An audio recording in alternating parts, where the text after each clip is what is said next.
တို့အဓိကလောက်တော့မှာပါလဲဆိုလို့ရှိရင်ကျွန်တော်တို့ဒီ AI model တွေကိုဒါကျွန်တော်တို့အဓိကသုံးပြီးတော့ဒါကျွန်တော်တို့ရဲ့ website တွေမှာဒီအသုံးဝင်တဲ့ feature လေးကျွန်တော်တို့အဓိကရေးပြတော့မှာပေါ့နော်ဆိုတော့ဒီ video မှာတော့ဒါကျွန်တော်ရေးပြဖို့ရွေးထားတာက feature 3ခုရှိတယ်တစ်ခုက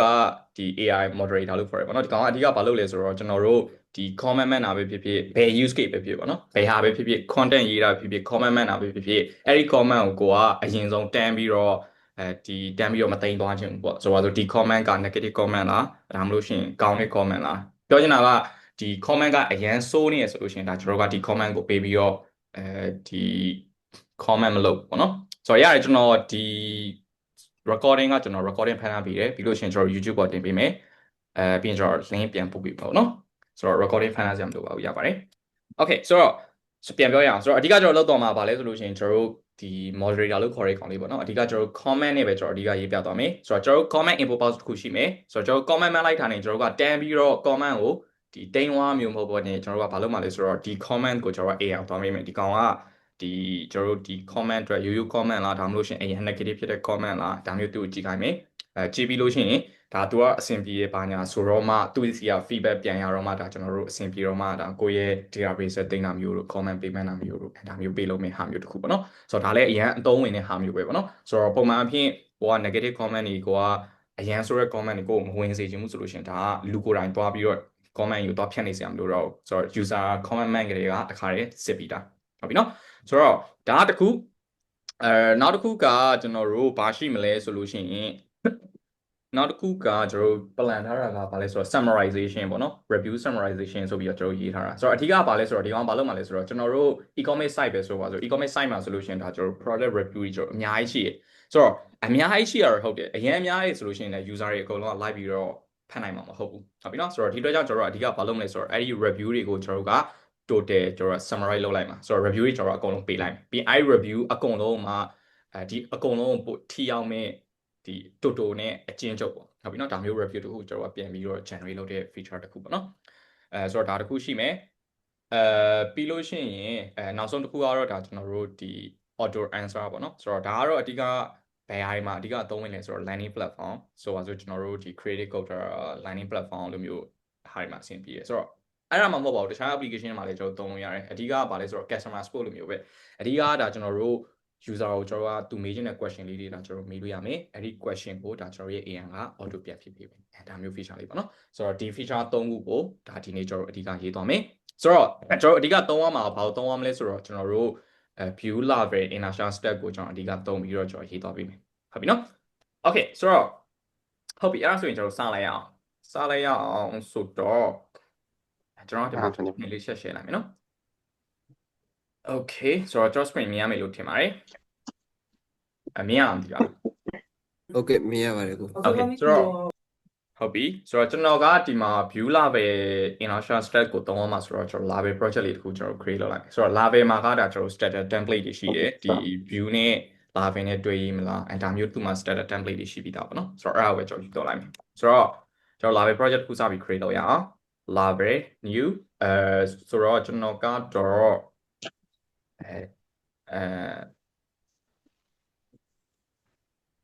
webinar project လေးပဲရေးလိုက်နော် okay ဆိုတော့ဒီမှာကျွန်တော်တို့ကိုလာပြီးတော့ average တွေတောင်းနေပေါ့နော်ဒါကကျွန်တော်ထင်ဆိုလို့ရှိရင်ကျွန်တော်ရဲ့ head ထဲမှာ PHP installer version ကျွန်တော် average မလုပ်ရသေးဘူးပေါ့နော်သူလာပြီးတော့မိတာသူကလုပ်ပြီးပြီလားမလုပ်ရသေးဘူးလားဆိုတော့ကျွန်တော်လည်းမသိကြဘူးဆိုတော့ကျွန်တော် normal ပဲကျွန်တော်လုပ်လိုက် okay ဆိုတော့ပြီးရင်ကျွန်တော်တို့ဘာကိုရွေးမှာလဲဆိုတော့ view ကိုကျွန်တော်ရွေးမှာဟုတ်ပြီနော်ဆိုတော့ view ကိုကျွန်တော်ရွေးလိုက်မယ်ပြီးရင်သူကဒီမှာဒီ built-in authentication ထည့်မှာလားမထည့်ဘူးလားကျွန်တော်တို့မေးတယ်ပေါ့နော်ဆိုတော့ကျွန်တော်ထည့်ပေးလိုက်မယ်ဆိုတော့ဒီကောင်လေးကျွန်တော် select မှတ်ပြလိုက်မယ်ပြီးရင်ဒါကကျွန်တော်တို့ testing ပေါ့နော်ကျွန်တော်တို့ရေးလိုက်တဲ့ feature တွေအတွက် testing ပြန်လုပ်ဖို့အတွက်အဓိကသုံးတဲ့ package တွေပေါ့နော် pass ကိုသုံးမှာလား PHP unit ကိုသုံးမှာလားသူနေတယ်ဆိုတော့ဒါကတော့ရတယ်အခုချိန်မှာတော့အရင်ရေးမကြည့်သေးဘူးကိုကြိုက်တာရွေးလိုက်လို့ရတယ်ကျွန်တော်တို့အပေါ်ဆုံးဟာပဲရွေးလိုက်ပြီးရင်ဒါကအဓိကပါလဲဆိုတော့အခုနောက်ပိုင်းဒါကျွန်တော်တို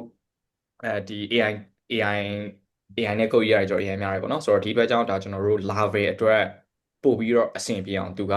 ဒီ AI assistant ပေါ့နော်ပြောချင်တာကကျွန်တော် Laravel နဲ့ပတ်သက်တဲ့ knowledge တွေအကုန်လုံးကို trainer ပေးတဲ့ assistant သူကထည့်ချင်တာသူကလာမေးတယ်ပေါ့နော်ဆိုတော့ Laravel boost ဆိုတဲ့အကောင်ကအဓိကဘာလုပ်ပေးလဲဆိုတော့ကျွန်တော်ရဲ့ဒီအခုလက်ရှိသုံးနေတဲ့ code editor ရဲ့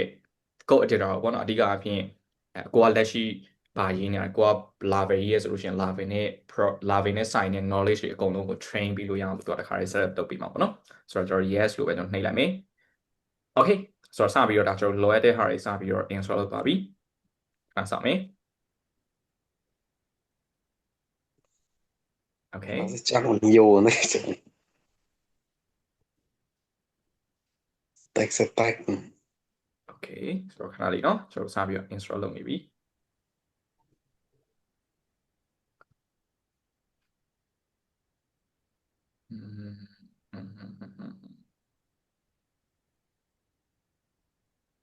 တွင်ရမှာရုံနေများတယ်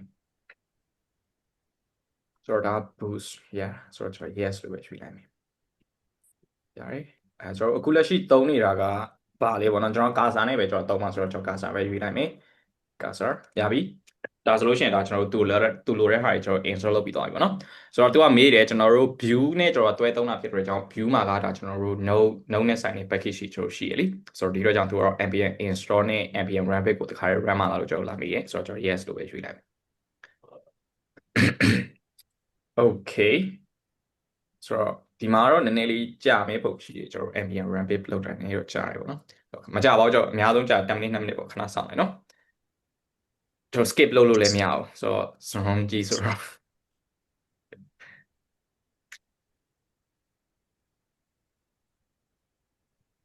okay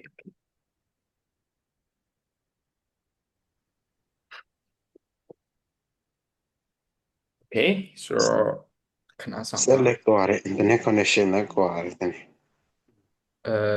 sorry bra တခုပြောလိုက်တာလားမသိဘာပြောလိုက်တာလဲ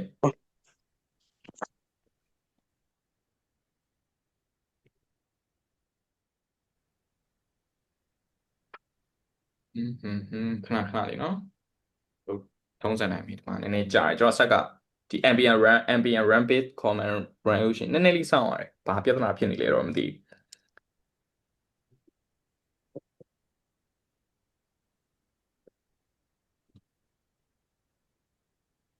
โอเคရပြီစပြီးတော့ pip လောက်သွားပြီ okay ရပြီဆိုတော့ကျွန်တော်တို့ရဲ့ စောကဒီ webinar project တွေကိုကျွန်တော်သွားလိုက်မယ်ပြီးတော့ cursor လေးနဲ့ကျွန်တော်ရဲ့ဒီ code data ကိုကျွန်တော်ဖွင့်လိုက်မယ်ပေါ့နော်ဟုတ်ပြီဆိုတော့yeah ဆိုတော့ဒီကောင်လေးကျွန်တော်ဖွင့်လိုက်မယ်ပြီးရင်ကျွန်တော်ရဲ့ code base ကကျွန်တော်ရဲ့ code base structure ဒီဘက်မှာရှိလိမ့်မယ်ဒါကျွန်တော်ရဲ့လက်ရှိ code base ပေါ့နော်ကျွန်တော်ဒီထဲက code တွေအကုန်လုံးတော့ကျွန်တော် live ပြီးတော့မရှင်းပြတော့ဘူးအဲဆိုတော့ကျွန်တော်တို့အချိန်မှတ်မိပဲနေလိမ့်မယ်ပေါ့နော်ဆိုတော့ကျွန်တော်တို့ဒီထဲမှာ Laravel နဲ့ဆိုင်တဲ့ဒီ topic တွေကကျွန်တော်အများကြီးပြောရမှာဆိုတော့အဲ့ဒါကျွန်တော်အကုန်လုံး live မပြောတော့ဘူး okay ဆိုတော့ဟုတ်ပြီဆိုတော့အရင်ဆုံးကျွန်တော်ဘာစလုပ်မလဲဆိုတော့အရင်ဆုံးကျွန်တော် low တဲ့ကျွန်တော် project set လုပ်ပြီးကျွန်တော်အရင်ဆုံးစပြီးလုပ်ရအောင်ကျွန်တော် normal plain project ကြီးတော့ကျွန်တော်ရလာပြီဒီမှာကျွန်တော်တို့ design တွေအတွက်ကျွန်တော်တင်ဝင်နေပါတွေသုံးမယ်ဒါတွေကျွန်တော် low ရင်ကျွန်တော် install လုပ်ရမယ်မပါသေးရင်ပေါ့နော်ဒါတွေလုပ်ရမယ်ပြီးလို့ရှိရင်ဒါကျွန်တော် inertia ဆိုတာပါလေဒါကျွန်တော်ပြီးလို့ရှိရင်တစ်ချက်ပြန်ပြီးတော့ရှင်းပြပေးမယ်ဟုတ်ပြီနော် okay ဆိုတော့ကျွန်တော်တို့အရင်ဆုံးစစ်ကမှာကဘာလဲဆိုတော့ကျွန်တော်တို့ design ရေးလို့ရှိရင်ကျွန်တော်အဓိကသုံးမယ် Twin CSS ရှိလားမရှိလားကျွန်တော်စေအောင်လာပဲပြီး Twin CSS ကျွန်တော်ပါပြီးသားဟုတ်ပြီနော်ပါပြီးသားဆိုတော့ကျွန်တော် setup လုပ်စရာမလိုဆိုတော့ကျွန်တော်တို့တေချာအောင်ကျွန်တော်ဘယ်လိုဆန်းလို့ရလဲဆိုတော့ကျွန်တော်တို့မှာ welcome.view ဆိုပြီးတော့ကျွန်တော် page တစ်ခုရှိလိမ့်မယ်ပေါ့နော်အဓိကဒါပါလဲဆိုတော့ကျွန်တော်ရဲ့ project ကို run ပြီးလို့ရှိရင်ဒီမှာကျွန်တော်တို့ဒီမှာ composer run tab ဆိုတဲ့ command လေးနဲ့ကျွန်တော် run လို့ရတယ်ပေါ့နော် composer run tab run လိုက်မယ်ပြီးလို့ရှိရင်ကျွန်တော်ဒီမှာlocal 8000ကျွန်တော်ဖွင့်လိုက်လို့ရတယ်ပေါ့နော် okay ဒါဆိုလို့ရှိရင်ဒါကျွန်တော်ရဲ့ဒီမှာ webcam page ပေါ့နော်ဒီ page ပေါ့အဓိကဆော့ကျွန်တော်ပြောတဲ့ဒီကောင်အောင်ပေါ့နော်ဆိုတော့ဒါတွေကျွန်တော်မလို့ဒါတွေကကျွန်တော် testing လုပ်ဖို့အတွက်ပဲအဓိကထားဒါတွေဖြတ်လိုက်မယ်အဓိကကျွန်တော်ဘာလုပ်ချင်တာလဲဆိုတော့ဒါကျွန်တော်တို့ကအဓိကအဖြစ်ဒီ Twin CSS အလုပ်လုပ်လားမလုပ်လားကျွန်တော်ဆန်းကျင်တာဆိုတော့ရိုးရှင်းလေးပဲကျွန်တော် H1 2တက်လိုက်မယ်ပေါ့နော်ပြီးကျွန်တော်ဒီမှာ testing လုပ်ရေးမယ်ပြီးကျွန်တော် Twin class လေးတစ်ခုလောက်သုံးကြည့်အောင်ကျွန်တော်ဘာသုံးမလဲဆိုတော့စာကိုကျွန်တော်အနီအောင်လေးချိန်ကြည့်အောင်ဆိုတော့ test red 900ဆိုပြီးကျွန်တော်သုံးကြည့်တယ်ပေါ့နော်ပြီးရင်ဒီ upper ကဟာတွေကကျွန်တော်မလို့ရတယ်ဆိုတော့ဒီကောင်လေးကျွန်တော်ဖြတ်လိုက်မယ် okay ဆိုတော့ဒီမှာကျွန်တော် testing ဆိုတဲ့ကောင်လေးကဒီမှာကျွန်တော်တို့ anion color လေးကျွန်တော် chain တော့တွေ့ရတယ်ဆိုတော့ပြောချင်တာကဒါကျွန်တော်တို့ရဲ့ဒီ Twin CSS ကအလုပ်လုပ်တယ်လို့ပြောလို့ရတယ်ပေါ့နော် okay ဆိုတော့တင်ဝင် CSS ရပြီပြီးရင်ကျွန်တော်ကဒီမှာအဓိကသုံးထားတဲ့ဘာရှိလဲဆိုတော့ဒီမှာကျွန်တော် inertia ဆိုတဲ့ကောင်ရှိတယ် inertia GS ဆိုတဲ့ကောင်ရှိတယ်အဲ့ဒါအဓိကဘယ်လိုလုပ်လို့လဲပေါ့ဟုတ်ပြီနော်ဆိုတော့ TV ရဲ့လူလည်းရှိလိမ့်မယ်ဆိုတော့မတီရဲ့လူလည်းရှိလိမ့်မယ်ဆိုတော့အားကြောင့်ကျွန်တော် nearly ပြန်ပြီးတော့အကြံပြင်းကြော်ရှင်းပြပေးမယ်နော်ဆိုတော့ပုံမှန်အဖြစ်ဒါကျွန်တော်တို့ကဒီ view နဲ့ကျွန်တော် lava နဲ့ချိန်မယ်ဆိုလို့ရှိရင်ပုံမှန်အဖြစ်ကျွန်တော်ဘယ်လိုပဲသွားကြလဲဆိုတော့ API flow နဲ့ပဲသွားကြတယ်ဆိုတော့ lava က backend track ကိုင်နေ view ကဒါတော့တက်ရေးတယ်ဒါမျိုး project နှစ်ခုဖိရင်းရှိမယ်ဒါမျိုးကျွန်တော်တက်ရေးတယ်ပြီးတော့မှ view back ကနေပြီးတော့ lava ရဲ့ API request တွေခေါ်ပြီးတော့ရလာတဲ့ data တွေကို form မှာထုတ်ပြမယ်ဒါမျိုး API flow နဲ့ကျွန်တော်သွားရပေါ့နော်ပုံမှန်ကျွန်တော်ဒီ view နဲ့ lava နဲ့ချိန်မယ်ဆိုလို့ရှိရင်ဒီလိုမျိုးသွားလို့ရတယ်ဆိုတော့နောက်တနည်းကျွန်တော်ဘာလုပ်ပေးလဲဆိုတော့ကျွန်တော်ရဲ့ဒီ inertia ဆိုတဲ့ကောင်ကအဓိကဘာလုပ်ပေးလဲဆိုတော့ကျွန်တော်ရဲ့ view နဲ့ lava နဲ့ဒီကောင်ကအဓိကချိန်ပေးတယ်ဆိုတော့ပုံမှန်လိုမျိုးကျွန်တော်တို့ API flow နဲ့ကျွန်တော်သွားစရာမလိုတော့ဘဲနဲ့တခါတည်းကျွန်တော်တို့ရဲ့ view နဲ့ lava နဲ့တွဲရလို့ရတဲ့ setup ကိုဒီကောင်ကအဓိကလုပ်ပေးတာဟုတ်ပြီနော်ဆိုတော့ဒီဘက်ကြောင့်ဒီ project မှာဒါကျွန်တော်တို့ API နဲ့ဆိုင်တဲ့ဟာတွေရောဒီ API flow နဲ့ကျွန်တော်သွားမှာတော့မဟုတ်ဘူးเนาะကျွန်တော်အဓိကသွားမှာဘယ်လိုသွားမလဲဆိုတော့ကျွန်တော် inertia JS ဆိုတဲ့ကောင်ကိုသုံးပြီးတော့ကျွန်တော်အဓိကသွားမယ်ဆိုတော့ဒီမှာကျွန်တော် documentation ဖြစ်ရင်လည်းရတယ်ဒီမှာ inertia JS ဆိုပြီးတော့ကျွန်တော်ရိုင်းရှာလိုက်လို့ရှိရင်ဒါကျွန်တော်ပေါ်လာလိမ့်မယ်ပေါ့နော်ဒီမှာအဓိကဒီမှာကိုဖက်ကြည့်ခြင်းလိုက်ပြီးတော့ဖက်ကြည့်လို့ရတယ်ဆိုတော့ဒီတွေကတချို့ဟာလေးကိုလည်းကျွန်တော်ရေးလို့ရှိရင်ကျွန်တော်သုံးသွားမှာဆိုတော့သုံးသွားလို့ရှိရင်တော့ကျွန်တော် documentation လေးနည်းနည်းလေးကြည့်ပြီးတော့ကျွန်တော်သုံးသွားပေးမယ်ဟုတ်ပြီနော်အလွယ်ကြီးကျွန်တော်မရေးတော့ဘာကြောင့်လဲဆိုတော့မတည်သေးတဲ့လူတွေလည်းပါတယ်လေဆိုတော့ဒီအတွက်ကြောင့်အစိမ်းဖြစ်နေမှာကြောက်လို့ okay ဆိုတော့ဟုတ်ပြီအဲ့ဒါဆိုလို့ရှိရင်ကျွန်တော်တို့ဘာတွေရသွားပြီလဲဆိုတော့ကျွန်တော်တို့လိုအပ်တဲ့ဒီ daemon လဲကျွန်တော် install ပြီးသွားပြီ inertia JS ဆိုတဲ့ကောင်ကအဓိကဘာဆိုတာလဲဒါကျွန်တော်သိသွားပြီဆိုတော့အဓိကဒီကောင်ကဘာလုပ်ပြီးလဲဆိုတော့ဒါကျွန်တော်တို့ရဲ့ဒီ view နဲ့ lava နဲ့ကိုအဓိကတွဲရေးလို့ရအောင်ဒီကောင်ကအဓိကကျွန်တော်တို့ကိုဂျာတွေကခံပြီးတဲ့ middleware တစ်ခုလိုပဲဟုတ်ပြီနော်ဆိုတော့ middleware တစ်ခုလို့ကျွန်တော်မှတ်လိုက်လို့ရတယ်အဓိကအဲ့ဒီကောင်ရဲ့အလုပ်လုပ်ပုံကလည်းအဲ့လိုမျိုးပဲဆိုတော့ okay ဆိုတော့အဲ့ဒါ inertia ပေါ့နော် okay ဆိုတော့စပြီးတော့ကျွန်တော်စောစောကျွန်တော်ပြောခဲ့တဲ့ feature 3ခုတွေကတစ်ခုကိုကျွန်တော်စပြီးတော့ရှင်းရအောင်ဆိုတော့ပထမဆုံးကျွန်တော်စရေးမှာကဘာလဲဆိုလို့ရှိရင်ကျွန်တော်တို့ဒီ model လို့ကျွန်တော်တို့ခေါ်ရကောင်ပေါ့နော်ဒီကျွန်တော် comment ပေါ့ comment ကိုအဓိကအဖြစ်အဆင်ပြေလားမပြေလားဒါမျိုးဆင်မယ်ဒီအဆင်ပြေမှာဒါကျွန်တော်တို့ဒီထားပါတော့ဒါကျွန်တော်တို့က database shaper နဲ့အဲ့လောက်ကြီးကျွန်တော်ဒီ thing ကျွန်တော်ဒါမသိသေးဘူးနော် flow တော့ကျွန်တော်မသိသေးဘူးတိမ်ဖို့လိုလားမလိုလားတော့ကျွန်တော်မသိကြသေးဘူးဆိုတော့ကျွန်တော်ရေးကြည့်နေပဲကျွန်တော်သိမှာပဲဆိုတော့အဓိကဘာပြောချင်ရလဲဆိုတော့ကျွန်တော်တို့ရဲ့ comment က good ဖြစ်မှာဒါကျွန်တော်ရဲ့ database ကိုတိမ်တဲ့အလုပ်တွေဘာတွေလုပ်မှာဟုတ်ပြီနော်တကယ်လို့အဆင်မပြေဘူးဆိုလို့ရှိရင်ကျွန်တော်ဘာမှမလုပ်ဘူး user one နဲ့ဒါမျိုးဒီ information တခုပြန်ပြတဲ့ flow မျိုးကျွန်တော်သွားမှာပေါ့နော် okay ဆိုတော့ဒီအတွက်ကျွန်တော်ဘာလုပ်မလဲဆိုလို့ရှိရင်ကျွန်တော်တို့ရဲ့ JS ထဲကဒီ page ထဲမှာကျွန်တော်ဘာလုပ်ချင်လဲဆိုတော့ကျွန်တော်ကဒီဆိုတော့ comment အတွက်ပေါ့နော်ဒါကျွန်တော်ကဒီ view file လေးတခုကျွန်တော် generate လုပ်လိုက်မယ်ဟုတ်ပြီနော်ပြီးရင်ကျွန်တော်ဒီမှာ script လေးတခုရှိမယ်setup type က ts ကိုကျွန်တော်သုံးမယ်ပြီးရင်ကျွန်တော်ဒီမှာ template လေးတခုလောက်ကျွန်တော်ရှိလိုက်မယ် okay ဆိုတော့ဒီမှာကျွန်တော်အဓိကဘာရှိမလဲဆိုတော့ကျွန်တော်တို့ဒီ comment input box ရှိမယ်ပြီးရင် submit button လေးရှိမယ်ဟုတ်ပြီနော်ဆိုတော့ user comment ရေးမယ် submit လုပ်မယ်ပြီးလို့ရှိရင်ကျွန်တော်တို့ကအဲ့ဒီ user submit လုပ်လိုက်တဲ့ comment ကိုကျွန်တော်တို့က backend ကိုတောက်ပို့မယ်ပြီးရင်ကျွန်တော်ရဲ့ AI နဲ့အဆင်ပြေလားမပြေလားမေးမယ်မေးပြီးလို့မှဒီအဆင်ပြေတော့မှဒါကျွန်တော်တို့ဒီသူ့ကို result ပြန်ပြတဲ့ကိစ္စကိုကျွန်တော်လုပ်မှာပေါ့ဆိုတော့ဒီအတွက်ကြောင့်ကျွန်တော်တို့မှာ UI မှာအဓိကလိုမှာကဘာလဲဆိုလို့ရှိရင်ဒီ input box တစ်ခုရယ်ပြီးလို့ရှိရင် submit button တစ်ခုရယ်ဒါပဲအခုလောလောဆယ်လိုမယ်ဟုတ်ပြီနော်ဆိုတော့ကျွန်တော်ဒီမှာဒီ design တွေတော့ကျွန်တော်ကိုယ့်ဘာကိုတော့မရေးတော့ကျွန်တော်ဒီမှာဒီကျွန်တော်ရဲ့ဒီ cursor ရဲ့ agents ကိုပဲကျွန်တော်ရေးခိုင်းလိုက်ဟုတ်ပြီနော်ဆိုတော့ code ကတော့ကိုယ့်ဘာကိုတော့ရေးသွားမှာပေါ့ဒါပေမဲ့ design ကတော့ကျွန်တော်အချိန်ကြာသွားမှကြာလို့ကိုယ့်ဘာကိုတော့မရေးတော့ဘူးပေါ့နော် okay ဆိုတော့create a comment input comment info font ကိုကျွန်တော်လိုရပေါ့နော်ဆိုတော့ဒီမှာဘာတွေပဲပါမလဲဆိုတော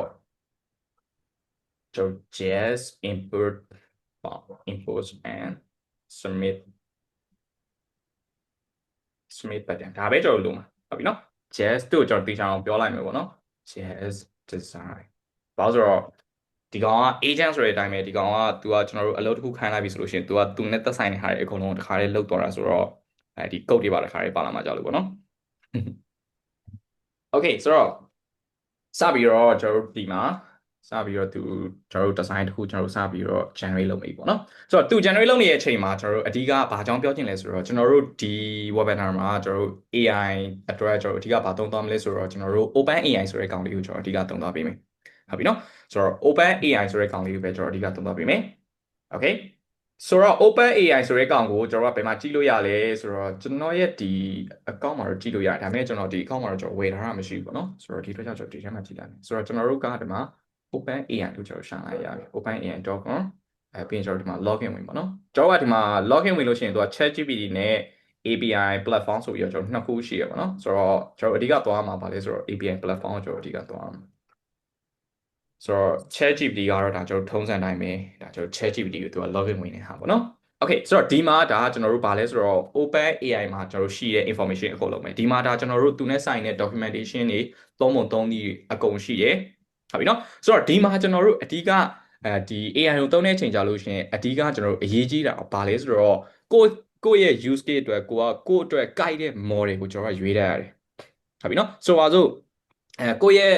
့ကိုခိုင်းတာကိုသုံးထားတဲ့ကိုကဆိုပါ feature တစ်ခုရေးခြင်းတယ်ဆိုတော့အဲ့ဒီ feature ကလွယ်လွယ်လေးပဲဆိုပါစို့ဒီဆိုတော့ကျွန်တော်ရေးမဲ့ good bad ဒါမျိုး decision ချမဲ့ဒီကောင်လေးပဲဆိုလို့ရှိရင်ကျွန်တော်က model အကြီးကြီးမလိုအပ်ဘူးပေါ့နော်ဘာကြောင့် model အကြီးကြီးမလိုအပ်ဘူးလို့ပြောလဲဆိုလို့ရှိရင်ကိုသုံးတဲ့ model ပေါ်မူတည်ပြီးတော့ cost ကလည်းလိုက်ပြီးတော့တက်လာတယ်ကိုက model အကြီးကြီးသုံးနေလေပတ်စံပို့ပြီးတော့မြောက်လာလေပဲပေါ့နော်ဆိုတော့ဒီတော့ကြောင့်ကိုကဘာလို့ဖို့လို့လဲဆိုတော့ကိုသုံးမဲ့ feature အတွက်ကိုင်မဲ့ GPT model ကိုကတေချာလေးရွေးဖို့လိုတယ်ဆိုပါစို့ကိုက test အတွက်ပဲလား test အတွက်ပဲဆိုလို့ရှိရင်ကျွန်တော်ဒီမှာဒီ test only ကျွန်တော် generate လုပ်ပေးတဲ့ model တွေရှိရပါတော့ဒီမှာကျွန်တော် model တွေကိုဘယ်မှာကြည့်လို့ရလဲဆိုတော့ဒီမှာ model တော့ပြတယ်အခုတော့စမ်းကြည့်အောင်ဝင်ကြည့်အောင်ဒီမှာပေါ့နော်ဒီမှာသူ model မှာဆိုလို့ရှိရင်ကျွန်တော် model လေးဝင်ကြည့်လိုက်တယ်ဆိုလို့ရှိရင်သူ့မှာဒီ model information တွေကျွန်တော်အကုန်လုံးပါတယ်ဒီ information တွေကိုကြည့်ပြီးတော့ကျွန်တော်တို့ကကို feature အတွက်ဒီ model ကကြိုက်လားမကြိုက်လားဆိုတော့ကျွန်တော်ကသိဖို့လိုတယ်ပေါ့နော်ဆိုတော့ဒီမှာ reasoning အတွက်ဆိုလို့ရှိရင်ဒါကောင် highest လို့ပြောတာ reasoning အတွက်အရင်ကောင်းတယ်ပေါ့နော်ပြီးရင် speed ကလည်းမဆိုးဘူးပြီးရင်သူ့ရဲ့ range ဒီကအဓိကစကားပြောတာပေါ့နော်သူ့ရဲ့ price range ကကျွန်တော်အရင်ဒီကိုသုံးတဲ့ model ပေါ်မူတည်ပြီးတော့အရင် price က range ကအရင်กว่าတယ်ပေါ့နော်ဒီမှာဆိုလို့ရှိရင်ကျွန်တော်နောက်ဆုံးထွက်ထားတဲ့ဟာနဲ့တူတယ်ဆိုတော့ raise ကအရင်များတယ်ပြီးရင်သူ့မှာဘာလက်ခံလဲဆိုတော့ import မှာဘာလက်ခံလဲဆိုလို့ရှိရင် text လက်ခံတယ် image လက်ခံတယ်ပြောချင်တာကကျွန်တော်ဒီ GPT ကိုသုံးမယ်ဆိုလို့ရှိရင်ဒီ model ကိုသုံးမယ်ဆိုလို့ရှိရင်ကျွန်တော်တို့ဒီ API request တွေလုပ်တဲ့အချိန်ကြာလို့ရှိရင်ကျွန်တော်တို့ဘာတွေထည့်ပေးလို့ရလဲဆိုတော့ text တွေ image တွေဒါတွေထည့်ပေးလို့ရတယ်ဒီပုံမူတည်ပြီးတော့ကျွန်တော် question တွေနေလို့ရတယ်ဘာပဲပြန်ထုတ်ပေးမလဲဆိုတော့ text ပဲပြန်ထုတ်ပေးမယ်ပြောချင်တာ GPT 5.2 ကိုသုံးမယ်ဆိုလို့ရှိရင် input က text နဲ့ image ကိုလက်ခံမယ် output ကိုဘာပဲပြန်ပေးနိုင်လဲဆိုတော့သူက text ပဲပြန်ပေးနိုင်တယ်ကျွန်တော် image generation တွေဘာတွေလုပ်ရှင်တဲ့ feature တွေဆိုလို့ရှိရင်ကျွန်တော်ဒီ model နဲ့ကိုက်မှာ user စီက prompt တောင်းမယ်ကိုက image ကိုပြန်ပြီးထုတ်ပေးမယ်ဒါမျိုး feature တွေလုပ်ရှင်တယ်ဆိုပါဒါဆိုလို့ရှိရင်ကျွန်တော်ဒီ model နဲ့အဆင်ပြေမယ်လို့ထင်တာမပြေပါဘူးမပြေဘူးဘာဖြစ်လို့ test ပဲပြန်ထုတ်ပေးပါမို့ yes သူ့ရဲ့ output ကဘာပဲပါလဲဆိုတော့ text ပဲပါတယ်ဟုတ်ပြီနော်ဆိုတော့ဒါမျိုးပေါ့နော်ကိုသုံးမဲ့ feature တွေပေါ်မူတည်ပြီးတော့ကိုရဲ့ model ကိုတေချာလေးရွေးဖို့လိုတယ်ဆိုတော့အဓိကကျွန်တော် give ဆိုင်ရမှာပါလဲဆိုတော့ input output ဒါကျွန်တော် give ဆိုင်ရမယ်ကိုကဘာ feature လုပ်ချင်တာလဲဒါကောင်အရေးကြီးဆုံးပဲဟုတ်ပြီနော်ဆိုတော့ text baby text ပြန်ထုတ်မှာလားဒါမှမဟုတ် image baby text ပြန်ထုတ်မှာလားဒါမျိုးပေါ့နော်ဒါမျိုးကိုပါကိုရွေးရမယ်ပြီးရင်ဒီ price ကတော့ဒါကျွန်တော် model ပေါ်မူတည်ပြီးတော့ price ကတော့ changes ဖြစ်မှာပြီပေါ့နော်ဆိုတော့ဒီ reasoning တို့ median တို့ sorry speed တို့ဒါတွေကတော့ကိုယ့်ပေါ်မူတည်ရပေါ့ကိုယ့်ရဲ့ feature ကဒီ reasoning အရင်လုပ်ဖို့လိုတယ်ဆိုလို့ရှိရင်တော့ဒီ reasoning မှာဒီလိုမျိုးဘယ်လိုပြောမလဲသူ star လို့ခေါ်မှာဒီလိုမျိုးဟာလေးတွေများတဲ့ဟာလေးပို့ပြီးတော့သုံးပေါ့ဒါမျိုးပေါ့ဟုတ်ပြီနော်speed ကိုအတွက် speed ကအရင်ရေးမကြည့်ဘူးဆိုလို့ရှိရင်လည်းဒီကျွန်တော်ရွေးလို့ရတယ်ဆိုတော့ဒီ option တွေပေါ်မူတည်ပြီးတော့ကိုကြိုက်တဲ့ဟာကိုရွေးလို့ရတယ်ပေါ့နော်ဘယ်လိုပြောပါဟုတ်ကဲ့ဟိုလေ price range မှာကျွန်တော်တွေ့ရအဲ့ဒါက तू ကဘယ်လိုပြောချင်တာလဲ price ဘယ်လိုပြောချင်တာလဲဆိုတော့သူ့မှာသတ်မှတ်ထားတာကဒီမှာကြည့်ကျွန်တော်အောက်မှာရှိမနေတူတယ် rate limit ခိုင်းနော်သူကတုံကန်နဲ့သွားတာ brother ဒီတုံကန်မှာသူကပါ1 million တုံကန်ဆိုတော့1 million ကိုသူကဘယ်လောက်သွားလဲဆိုတော့ဒီ import stress solution သူက 1.75 လို့ပြောရဲပေါ့နော်ဒီ1 million ကိုပေါ့ပြီး output stress solution တော့$14အဲ့လိုမျိုးသွားတယ် brother ဆိုတော့ AI ကသုံးသွားတဲ့တုံကန်တွေကိုသူကမှတ်တာမှာ sorry ဘာပြောလဲ1 million ဆိုတာဘယ်လိုမျိုးတွက်ချင်လဲ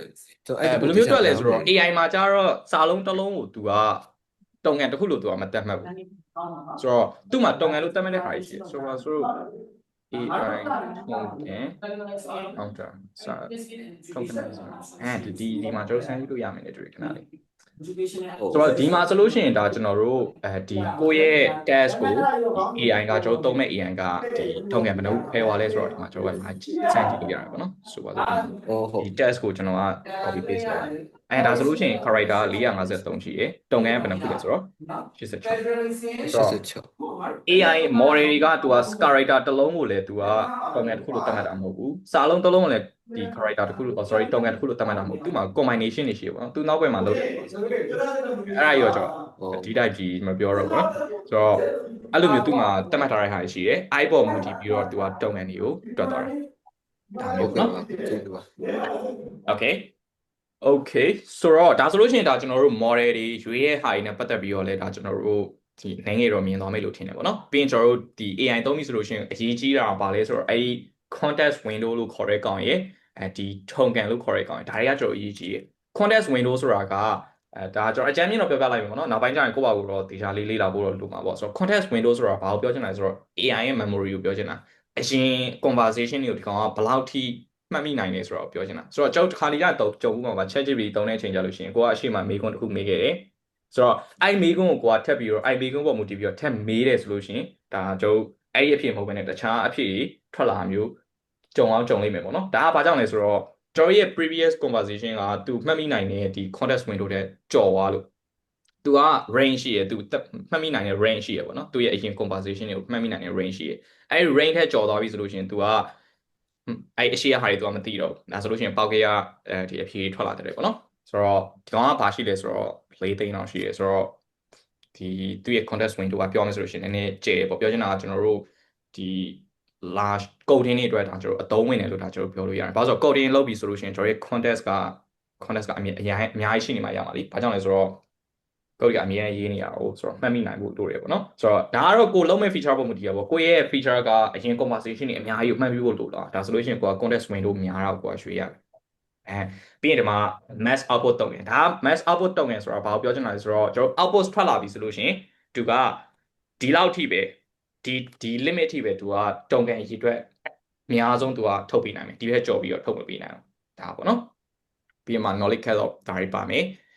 ပြီးရင် reasoning token support ဒါတွေကတော့ဒါကျွန်တော် model ရဲ့ information တွေဒါကျွန်တော်ပြောပြတာပေါ့နော်ဆိုတော့တခြား model တွေမှာလည်းအဲ့လိုမျိုးခါတွေရှိရကိုယ့်အကို live ပြီးတော့ကြည့်လို့ရတယ် nano ဆိုလို့ရှိရင်ကျွန်တော်ကြည့်လို့ရတယ်reasoning ကတိတ်မကောင်း speed ကအရင်မြင်နေပြီးရင်တွေ့လားသူရဲ့ prime rate ကအရင် short သွားတယ်ဒီ 0.05 ပဲရှိရဆိုတော့ဒါလည်းအတူတူပဲ 1 milli ရဲ့ per token ကိုတွေ့လားဆို 0.05 အရင်တန်နေပေါ့နော်ပြီးရင်ဒီကောင်ကဘာလုပ်ပေးနိုင်လဲဆိုတော့ကောင်းလဲ test နဲ့ image ပဲဟော nano ဆိုတော့ nano banana မဟုတ်ဘူးเนาะဒါသူ image တော့သူထုတ်ပေးနိုင်မှာမဟုတ်ဘူးအခုလက်ရှိကတော့ test ပဲထုတ်ပေးဆိုတော့ဒါအဓိကဘာပြောချင်လဲဆိုတော့ကိုရေးချင်တဲ့ feature အတွက်ဘယ်လိုမျိုး model ရွေးရမလဲဆိုတော့ကျွန်တော်အဓိကပြောချင်တာဟုတ်ပြီเนาะဒီမှာ model အများကြီးရှိရယ်ကိုလိုက်ရွေးလို့ရတယ်ဒီမှာလည်းကျွန်တော်တို့ AI model 3.3ကြီးကျွန်တော်အများကြီးရှိတဲ့ documentation တွေကို live ဖတ်ကြည့်လို့ရတယ် AI မခက်ဘူးဟုတ်ပြီเนาะ okay ဆိုတော့ပြောနေရကြတယ်ကျွန်တော်တို့စပြီးတော့ကျွန်တော်တို့ရေးရအောင်ကျွန်တော်တို့ရဲ့ feature လေးကျွန်တော်စပြီးတော့ရေးကြမယ်ဆိုတော့သူကဘာလုပ်လဲဆိုတော့ button နဲ့ import component သူကကျွန်တော်တို့ import လုပ်တာရယ်ဆိုတော့ set လုပ်လိုက်မယ် if လည်းသူလိုတယ်လို့ပြောတယ် okay ဘာလို့လို့ import ကokay ဆိုတော့ဒီ comment ကိုသူက ref ထဲမှာသူကသိမ်းထားတာပေါ့နော်။ဘာကြောင့်သိမ်းသွားလဲပေါ့ okay ဆိုတော့အဓိကအပြင်ဒီကျွန်တော် state အတွက်ပေါ့နော်။ဒီကျွန်တော် submit လုပ်တဲ့အချိန်ကြလို့ရှိရင်ကျွန်တော်ရဲ့ comment ကို store လုပ်ဖို့အတွက်သူကဒီမှာ state ကိုကျင်ရအောင်။ okay ဆိုတော့ထားပါတော့။ yeah ဒါဆိုလို့ရှိရင်ကျွန်တော်တို့ဒီအခုလက်ရှိ comment.view ဆိုရဲကျွန်တော်ရဲ့ UI ကအခုလက်ရှိကျွန်တော်မြင်ရမှာမဟုတ်ဘူး။ဆိုတော့ကျွန်တော်ဘယ် route ကိုသွားရင်မြင်ရခြင်းလဲဆိုတော့ comment ဆိုတဲ့ route ကိုသွားရင်ကျွန်တော်မြင်ခြင်းနေပေါ့နော်။အခုလက်ရှိကတော့ကျွန်တော်မှမရှိသေးဘူး။ဆိုတော့ကျွန်တော် route လေးတစ်ခုလောက်ကျွန်တော် create လုပ်ရအောင်။ဆိုတော့ကျွန်တော် web.php တွေကိုသွားမယ်ပြီးရင်ကျွန်တော်တို့ကဘာလုပ်မလဲဆိုတော့ route get method နဲ့ကျွန်တော်တို့ comment ဆိုတဲ့ route ကိုဝင်လာတယ်ဆိုလို့ရှိရင်ကျွန်တော်တို့ကအဓိကဘာလုပ်မှာလဲဆိုတော့ okay ဘာလုပ်မှာလဲဆိုတော့ကျွန်တော်က return ဆိုတော့ကျွန်တော် comment ဆိုတဲ့ page ကိုကျွန်တော်က run လုပ်လိုက်ဟုတ်ပြီနော်ဆိုတော့ဆက်လာတော့ကြည့်အောင်refresh php artisan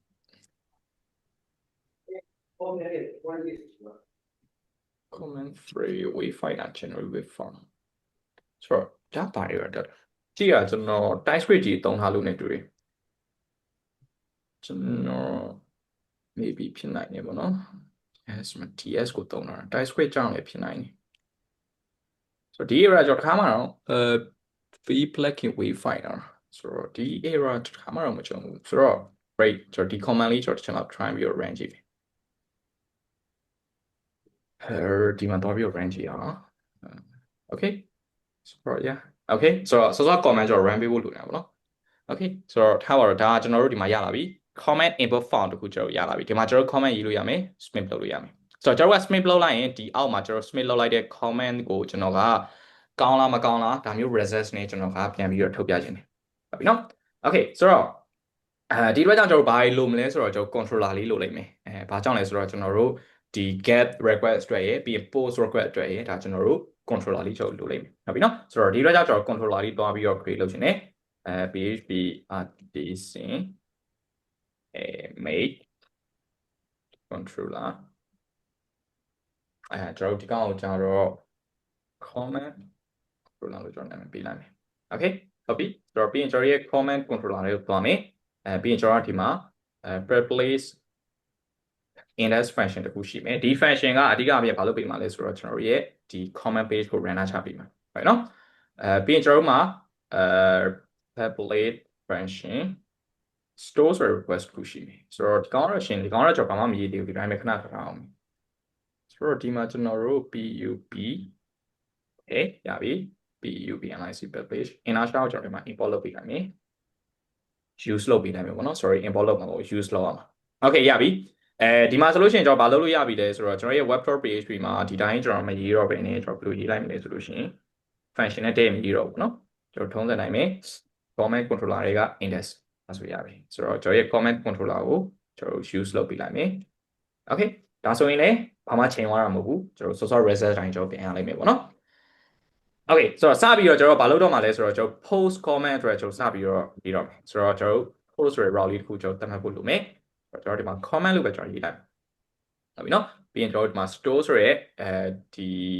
method ကိုကျွန်တော်ခေါ်မယ်ပေါ့เนาะဆိုတော့ဒီ store ဆိုရဲ method ထဲမှာကျွန်တော်အဓိကဘာလုပ်မှာလဲဆိုတော့ပုံမှန်အဖြစ်ကို့မှာ comment table ရှိရဆိုလို့ရှိရင်ဒီမှာစပြီးတော့အရင်ဆုံးဘာလုပ်မလဲဆိုတော့ကျွန်တော်ရဲ့ request က comment validation user ရဲ့ input validation ကျွန်တော်အရင်ဆင်မယ်ပေါ့เนาะ comment ပါလားမပါဘူးဒါ comment ကဘယ်နဲ့လုံးလဲဒါကတော့ကိုယ့်ရဲ့ logic ပေါ်မူတည်ပြီးတော့အမျိုးမျိုး validation rule တွေခံလို့ရတယ်ဆိုတော့ okay ဆိုတော့ကျွန်တော်ဒီမှာ validate လုပ်ရအောင်ဆိုတော့ကျွန်တော်ကဒါကြီးကိုကျွန်တော်မလို့သေးဘူးအဓိကကျွန်တော် validate ကိုပဲလုပ်ချင်တာဆိုတော့ကျွန်တော်ဒီမှာ validate လုပ်လိုက်မယ်အဓိကလုပ်တာကတော့ require ပါမယ် string ဖြစ်ရမယ် max က255ဒါပဲဟုတ်ပြီနော်ဆိုတော့ပုံမှန်လိုမျိုးကျွန်တော်တို့ကဒီမှာစပြီးတော့ဒီအပေါ် validation pass ဆိုတာနဲ့ကျွန်တော်ကစပြီးတော့ comment create တန်းလုံးမှာမျိုးကျွန်တော်မဟုတ်ဘူးကျွန်တော်ကဒီကြားထဲမှာမလုပ်အောင်လဲဆိုတော့ကျွန်တော်ရဲ့ဒီ comment service ကိုကျွန်တော်ကခေါ်ရမယ်comments AI service ပေါ့နော်အဓိကဘာလုပ်မှာလဲဆိုတော့ဒီ AI service ကနေပြီးတော့ကျွန်တော်တို့ကို good လား bad လားကျွန်တော် return ပြန်ပေးမယ်နော်ဆိုတော့အဲ့ဒီ return ပေါ်မူတည်ပြီးတော့ကျွန်တော်တို့ကဒီ comment ကိုသိမ်းသိလားမသိမ်းသိဘူးလားဒါကျွန်တော်တို့ကဆုံးဖြတ်ရမယ်ဟုတ်ပြီဆိုတော့ဒီတော့ကြောင့်ကျွန်တော်တို့ကဘာလုပ်မလဲဆိုတော့ဒီကျွန်တော်ကဒီကျွန်တော်ရဲ့ဒီ folder ထဲမှာကျွန်တော်ဘာလုပ်ချင်လဲဆိုတော့ဒီ service file လေးတခုကျွန်တော် create လုပ်ချင်တယ်ပေါ့နော်အဓိကအပြင်ဘာလုပ်မှာလဲဆိုတော့ကျွန်တော်တို့ရဲ့ဒီ AI ကိုသွားမေးရဲ့ logic တွေအကုန်လုံးကိုကျွန်တော်အဲ့ထဲမှာရေးမှာဆိုတော့ကျွန်တော်ဒီ app ထဲမှာ sorry app ထဲက http ထဲမှာဒီမှာရေးရတယ်ဘယ်မှာပဲရေးပါကိစ္စတော့မရှိဆိုတော့ဒီမှာကျွန်တော်က service ဆိုတဲ့ folder လေးကိုကျွန်တော်ရေးလိုက်မယ်ပြီးရင်ဒီမှာကျွန်တော်ဘာလုပ်မလဲဆိုတော့ဒီမှာကျတော့ကျွန်တော်ကcomment service လို့ပဲကျွန်တော်ရေးလိုက်မယ်နော် okay so php ပြီးရင်ကျွန်တော်ဘာတွေလိုမလဲဆိုတော့ကျွန်တော်ရဲ့ controller မှာအတိုင်းပဲဒါကျွန်တော် class ခုလိုမယ်ဟုတ်ပြီနော် class ခုရှိမယ်အဲ့ဒီ class ကအဓိကကျွန်တော်တို့ဘာလို့မှလဲဆိုတော့ဒါကျွန်တော်တို့ရဲ့ဒီကျွန်တော်တို့ဒီမှာအရင်ဆုံးကျွန်တော်တို့ရေးချင်တဲ့ပုံစံလေးကျွန်တော်အရင်ဆုံးရေးအောင်ဒီမှာကျွန်တော်က resets ပြီးရင်ကျွန်တော်တို့ရဲ့ comment AI service comment ဘာရှိမလဲဆိုတော့ကျွန်တော်တို့မှာ comment service ဆိုတဲ့ service ရှိမယ်ဟုတ်ပြီနော်အဲ့ထဲကမှကျွန်တော်တို့ကဘာလုပ်မှာလဲဆိုတော့ဒီမှာ chat ဆိုတဲ့ method လေးရှိမယ်ဆိုတော့ဒီ method ကအဓိကဘာလုပ်မှာလဲဆိုတော့ chat comment လို့ကျွန်တော်ပေးလိုက်ဆိုတော့ဒီ method ကအဓိကဘာလုပ်မှာလဲဆိုတော့ဒါကျွန်တော်တို့ရဲ့ AI ကိုသွားမေးပြီးတော့ဒီ comment ကအဆင်ပြေလားမပြေလားဒါကျွန်တော်တို့မေးမှာဟုတ်ပြီနော်ဆိုတော့ဒီထဲကိုကျတော့ကျွန်တော်တို့က request ရဲ့ comment ထည့်ပေးလိုက်မယ်ဘာလို့ဆိုတော့ကျွန်တော်ဒီ comment ကိုသွားပြီးတော့ကျွန်တော်စစ်ပါလိဟုတ်ပြီနော် okay ဆိုတော့ဒီ results ပေါ်မူတည်ပြီးတော့ကျွန်တော်ရလာတဲ့ results ပေါ်မူတည်ပြီးတော့အောက်မှာ set လုပ်မလုပ်ကိစ္စတွေကျွန်တော်စပြီးတော့ဆုံးဖြတ်မှာပေါ့နော်အခုလောလောဆယ်ကကျွန်တော်တို့ဒီမှာ service comment service ဆိုတဲ့ကောင်ကကျွန်တော်တို့မှမရှိသေးဘူးဆိုတော့ဒီအတွက်ကြောင့်ကျွန်တော်ဘာလုပ်မလဲဆိုလို့ရှိရင်ဒီမှာကျွန်တော်တို့စပြီးတော့ PHP code လေးကျွန်တော်စပြီးရေးအောင် PHP namespace ကျွန်တော်ရဲ့ controller ထဲမှာရှိရဲ့ service ဟုတ်ပြီနော် okay ပြီးရင် class ပြီးရင်ကျွန်တော်တို့စပြီးတော့ comment service ပြီးရင်ဒီထဲမှာကကျွန်တော်တို့ဘာရှိမလဲဆိုတော့စောစောကကျွန်တော်တို့သုံးမဲ့ function လေးတစ်ခုရှိမယ်ဘာလို့ဆိုတော့ chat comment လို့ခေါ်တဲ့ကောင်လေးပေါ့နော်ဆိုတော့ public function chat comment ဆိုတော့ဒီမှာကျွန်တော် comment ဆိုတဲ့ parameter လေးတစ်ခုလက်ခဲ့မယ်ပြီးဒီထဲမှာစပြီးတော့ကျွန်တော် copy ရေးရတော့ပါဆိုတော့ကျွန်တော်တို့အဆင်ပြေမပြေကျွန်တော်ကဒီမှာ ttk ကျွန်တော်အရင်ထုတ်ကြည့်မယ် hit ဆိုပြီးကျွန်တော်ထုတ်လိုက်မယ်ဟုတ်ပြီနော်dd ဆိုပြီးတော့ hit နဲ့ထုတ်မယ်ပြီးရင်ကျွန်တော်ရဲ့ဒီမှာ comment service ဆိုတဲ့အကောင်ကမရှိဘူးဆိုတော့ဒီအတွက်ကြောင့်ဒီမှာကျွန်တော်တို့ comment service ဆိုတဲ့အကောင်ကိုကျွန်တော်စပြီးတော့သုံးပြလိုက်အောင် new comment service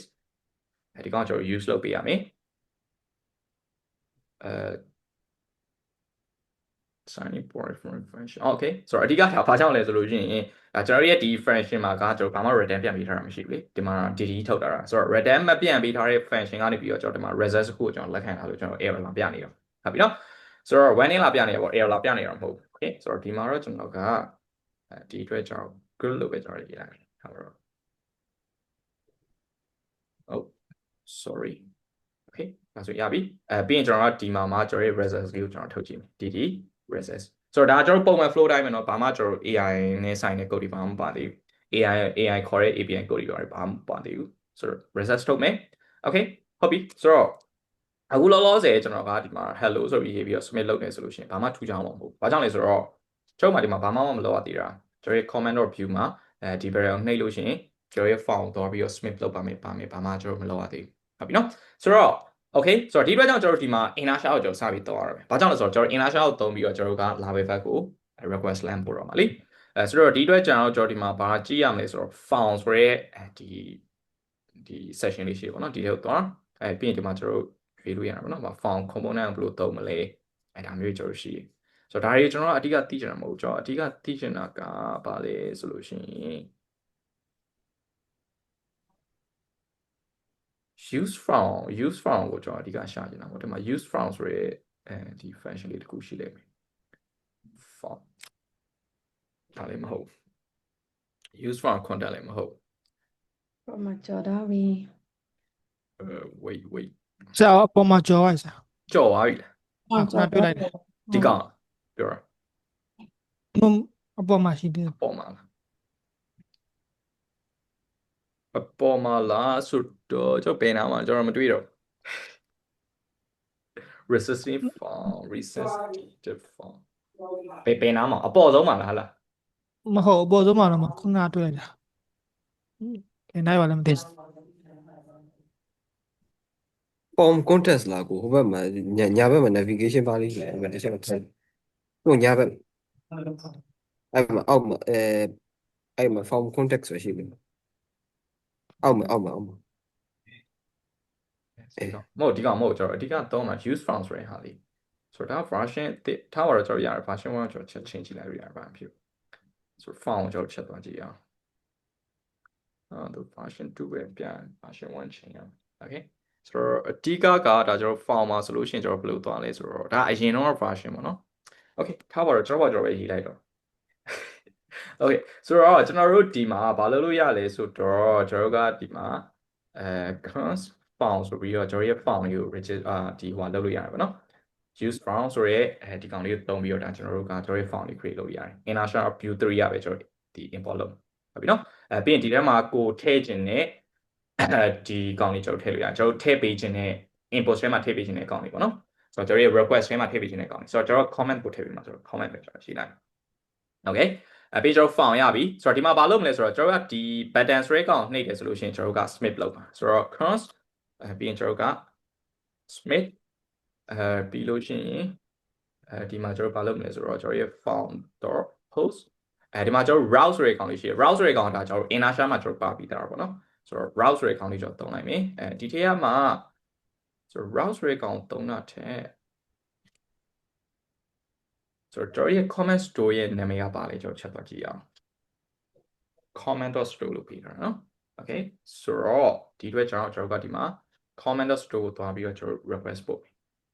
ီဒါတော့ပဲကျွန်တော်အရင်ဆုံး send ကြည့်ဟုတ်ပြီနော်ဆိုတော့ဒီ submit file ကိုကျွန်တော်ကဘယ်အချိန်မှာခေါ်မှာလဲဆိုတော့ကျွန်တော်ရဲ့ button ကို submit နှိပ်တဲ့ချိန်ကြလို့ရှိရင်ဆိုတော့ကျွန်တော်ဖြတ်လိုက်မယ် click နှိပ်တဲ့ချိန်ကြလို့ရှိရင်ကျွန်တော်က submit ဆိုရကောင် submit လုပ်မယ်ပေါ့နော် okay ဆိုတော့ချက်တော့သွားပြီးစမ်းကြည့်မယ် comment okay ပြီးရင်ကျွန်တော်က hi လို့ကျွန်တော်ရေးလိုက်မယ် submit ဒီမှာကျွန်တော်တို့ကိုပြပြတယ် font refresh ဖြစ်သွားတယ်နော် type ကို okay ကျွန်တော် type မထည့်တာလို့ဖြစ်လိမ့်မယ် type ကိုကျွန်တော် button လို့ပဲနှုတ်မဲ့ထားလိုက်ဆိုတော့ကျွန်တော် refresh မဖြစ်စေချင်ဘူးလေဆိုတော့ okay behind submit ဒီမှာ route is not defined routes ကိုကျွန်တော်မသိဘူးလို့ကျွန်တော်လာပြောနေရပါတော့ဒီ function ဆိုတော့ဒီကောင်ကျွန်တော် install လုပ်လို့ရမယ်ချက်ကြည့်အောင် route ကိုတော့ကျွန်တော် install လုပ်လို့မရအောင် okay ဆိုတော့မှန်တကယ်ဒီမှာကျွန်တော် route ဆိုတဲ့ကောင်လေးကိုသုံးပြီးတော့ကျွန်တော်အဓိကဘာလုပ်လို့ရလဲဆိုတော့ကျွန်တော်ရဲ့ဒီ backend ဘက်မှာရှိရဲ့ဒီ route name ကိုကျွန်တော်လှမ်းပြီးတော့ခေါ်လို့ရတယ်ဟုတ်ပြီနော်ဆိုတော့ထားပါတော့ကျွန်တော်မရအောင်ဆိုတော့လည်းကိစ္စတော့မရှိဘာဖြစ်ဘူးဆိုတော့ကျွန်တော်က/comment ဆိုပြီးကျွန်တော်ရေးလိုက်လို့ရတယ်ဘာဖြစ်ဒါကျွန်တော်ရဲ့ route name ပဲလေ okay refresh ပြီး hi submit ဒီမှာဆိုလို့ရှိရင်ကျွန်တော် network ဒီမှာ comment the comment fee is required ဆိုပြီးကျွန်တော်လာပြနေရပါတော့ဆိုတော့ပြောချင်တာကကျွန်တော်ရဲ့ comment ကမပါသွားတဲ့ပုံပဲဆိုတော့ကျွန်တော်ချက်လောက်ကြည့်အောင် what.php မဟုတ်ဘူးဆိုတော့ကျွန်တော်ရဲ့ comment controller လေးကိုသွားမယ်ဒီထဲကိုကျွန်တော်သွားမယ်ပြီးရင်ကျွန်တော်ဒီထဲမှာဒီ request တွေကအကုန်လုံးကျွန်တော်ချက်ထုတ်ကြည့်မယ် okay ကျွန်တော် refresh ပြန်လုပ်မယ် hi submit comment ကိုကျွန်တော်နားလို့ပြokay သိကြတာပေါ့နားလို့ပြအောင်เนาะဘာကြောင့်လဲဆိုတော့ကျွန်တော်ဒီမှာကျွန်တော်မထည့်ပေးလိုက်ဘူးလေဆိုတော့ဖြစ်ရမှာ commenter value ဆိုပြီးကျွန်တော်ဖြစ်ရမှာပေါ့เนาะ okay ဆိုတော့ hi submit ဒီမှာလေးကျွန်တော်မပါလာသေးဘူး comment က value တွေကနေကျွန်တော်ထည့်မယ် okay ဆိုတော့ဒီလိုမျိုးကျွန်တော် find လို့မရအောင်ကျွန်တော်အဓိကဘယ်လို find သင့်လဲဆိုတော့ဒီလိုမျိုး find ရမှာ empty string ကျွန်တော်ထားလိုက်မယ်ပြီးကျွန်တော်ဒီကောင်လေးကျွန်တော်ဖြတ်လိုက်မယ်အဲဒီမလို့တော့ဆိုတော့ဒီ value ကိုကျွန်တော်ဘယ်လိုရေးလို့ရလဲဆိုတော့ font လေးကမှကျွန်တော်ရဲ့ comment ဘာလို့ဆိုတော့ကျွန်တော် font လေးမှာကျွန်တော် comment ဆိုတဲ့ fee ကိုကျွန်တော်ထည့်ထားပြီးသားလीဆိုတော့ကျွန်တော်ရဲ့ဒီ use font ဆိုတဲ့ဒီကောင်ကကျွန်တော်တို့ရဲ့ဒီဘယ်လိုပြောမလဲကျွန်တော်ရဲ့ font လေးမှာ value upgrade လုပ်တာတွေပါတယ်သူ handle လုပ်သွားလိမ့်မယ်ဆိုတော့ကျွန်တော် key size ရမလို့ဒီတိုင်းကျွန်တော်ရေးပေးလိုက်ရအောင်ဆိုတော့ refresh တစ်ချက်ပြန်လုပ်မယ် hi submit ဒါဆိုလို့ရှိရင်ကျွန်တော် hi ဆိုတဲ့ကောင်လေးကျွန်တော်ပါလာပြီ okay ဒါဆိုလို့ရှိရင်ကျွန်တော်ရပြီဒါဆိုလို့ရှိရင်ကျွန်တော်စပြီးတော့ကျွန်တော်ရဲ့ comment controller ကိုသွားမယ်ပြီးလို့ရှိရင်ကျွန်တော်တို့ဒါကြီးကြုံမလို့တော့ဖြတ်လိုက်တော့ okay ပြီးကျွန်တော်ပြန်ဆန်းကြည့်မယ်ကျွန်တော် good ဆိုတဲ့ကောင်လေးထွက်လာကျွန်တော်ကြည့်အောင်အဲဒီမှာ good ဆိုတဲ့စာသားလေးဒါကျွန်တော်တို့ပေါ်လာတော့ကျွန်တော်တွေ့ရတယ်ဟုတ်ပြီနော်ဒါဆိုလို့ရှိရင်ဒါကျွန်တော်ရဲ့ဒီ code flow ကြီးကစပြီးတော့အလုံးလုံးနေပြီးပြောလို့ရတယ်ဆိုတော့ကျွန်တော်တို့အကြီးကထည့်ရမှာကြံတာပါပဲလဲဆိုတော့ဒီ check comment ဆိုတဲ့ function ထဲမှာဒါကျွန်တော်တို့ဒီ AI ကိုသွားပြီးတော့မေးတဲ့ဒါကျွန်တော်တို့ code တွေချိန်ဖို့ပဲကြံတော့တယ်ဟုတ်ပြီနော် okay ဆိုတော့ AI ကိုစပြီးသုံးမယ်ဆိုရင်ကျွန်တော်မှာစပြီးရှိဖို့လိုတာဘာလဲဆိုလို့ရှိရင်ကျွန်တော်တို့မှာ Open API ရဲ့ဒီ Open AI ရဲ့ API key ရှိဖို့လိုတယ်ပေါ့နော်ဆိုတော့ကျွန်တော်ကတော့တခါလေးကြိုထုတ်ထားပြီးသားဆိုတော့ဒီမှာကျွန်တော်မှာ API key ရှိတယ်ဆိုတော့ဒီအကောင့်ပဲကျွန်တော်သုံးလိုက်ဆိုတော့ okay ဒီ .env .env ပြရပါလေဒီမှာပေါ့နော်ဒီမှာကျွန်တော်ကကျွန်တော်ရဲ့ API key လေးတွားထည့်လိုက်မယ်ဆိုတော့ Open AI API ဒီဆိုပြီးကျွန်တော်ထည့်လိုက်မယ်ဒါမျိုးလေးကျွန်တော်တွားပြီးထည့်လိုက်ဟုတ်ပြီနော် okay ပြီးရင်ကျွန်တော်ဘယ်သွားမလဲဆိုတော့ကျွန်တော်ရဲ့ comment service တွေကိုပဲကျွန်တော်ပြန်သွားရမှာဒီမှာကျွန်တော်အဓိကဘာလုပ်ရမလဲဆိုတော့ကျွန်တော်ရဲ့ open AI key ကိုကျွန်တော်ကရှင်းယူဖို့လိုတယ်ပေါ့နော်ဆိုတော့ဒီအတွက်ကျွန်တော် API key ကျွန်တော်ဘယ်ကနေယူရမလဲဆိုတော့ကျွန်တော်ရဲ့ဒီ ENV တွေက open AI API key ဒါမျိုးယူရမယ်ဟုတ်ပြီနော်ဆိုတော့ဒီမှာလေးကျွန်တော်ပြင်နိုင်တယ်ဆိုပါစို့ကျွန်တော်က API key မရှိဘဲနဲ့ကျွန်တော်ကဒီဘယ်လိုပြောမလဲကျွန်တော် request တွေပါခေါ်ရဆိုလို့ရှိရင်ကျွန်တော် error တွေတက်နိုင်တယ်ပေါ့နော်ဆိုတော့ဒီအတွက်ကြောင့်ကျွန်တော်ဘာလုပ်မလဲဆိုတော့ if ကျွန်တော်ရဲ့ဒီ API key ဒါကတော့ကိုယ့်ဘောက်ကိုဒီ error handling ကကိုယ့်ဘောက်ကိုကြိုက်လို့လုပ်လို့ရတယ်ပေါ့နော်ဆိုပါစို့ကျွန်တော် log ကျွန်တော်ဒီ log ထဲမှာကျွန်တော် error တတ်ထုတ်မလားဒါမျိုးကိုယ့်ဘောက်ကြိုက်လို့လုပ်လို့ရတယ်ပြီးရင်ကျွန်တော် return တခါလေးပြန်ပေးလို့ရတယ် return ပြန်လေရရဒါပေမဲ့ return ပြန်ပေးလိုက်မယ် return case မှာဆက်ဒါမျိုးပေါ့နော်ဒါကိုယ့်ဘောက်ကို error handling logic ကဒါကိုယ့်ဘောက်ကိုအဆင်ပြေလို့ကိုယ့်ရဲ့ project မှာဘယ်လိုသွားမလဲပုံမူတည်ပြီးတော့ကိုယ့်လုပ်လို့ရတယ်ကိုက log file ထဲမှာပဲ error ထုတ်မှာလားဒါမှမဟုတ်တခြားဘာကြီးလုပ်ရှင်သေးလဲအများကြီးရှိသေးတယ်ပေါ့နော်ထားပါတော့ကျွန်တော်ကဒီလောက်ဆိုကျွန်တော်လုံလာပြီ Okay ဆိုတော့စပြီးတော့ကျွန်တော်ဘာလုပ်တော့မလဲဆိုလို့ရှိရင်ကျွန်တော် try ကျွန်တော် API request စပြီးခေါ်တော့မယ်ပေါ့နော်ဆိုတော့ဒီအတွက်ကြောင့်ကျွန်တော် try catch block လေးလည်းကျွန်တော်ထည့်လိုက်မယ် Okay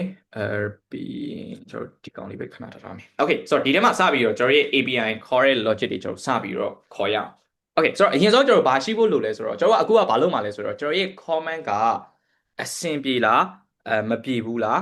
းဒါမျိုးကျွန်တော်တို့ကသူ့ကိုမေးမှာဟုတ်ပြီနော်ဆိုတော့ဒီအတွက်ကြောင့်ကိုယ့်မှာဘာကောင်းကောင်းရှိဖို့လိုလဲဆိုတော့ကိုယ့်မှာ prompt ကောင်းကောင်းရှိဖို့လိုတယ်ဆိုတော့ prompt ကလည်းကိုယ့်ရဲ့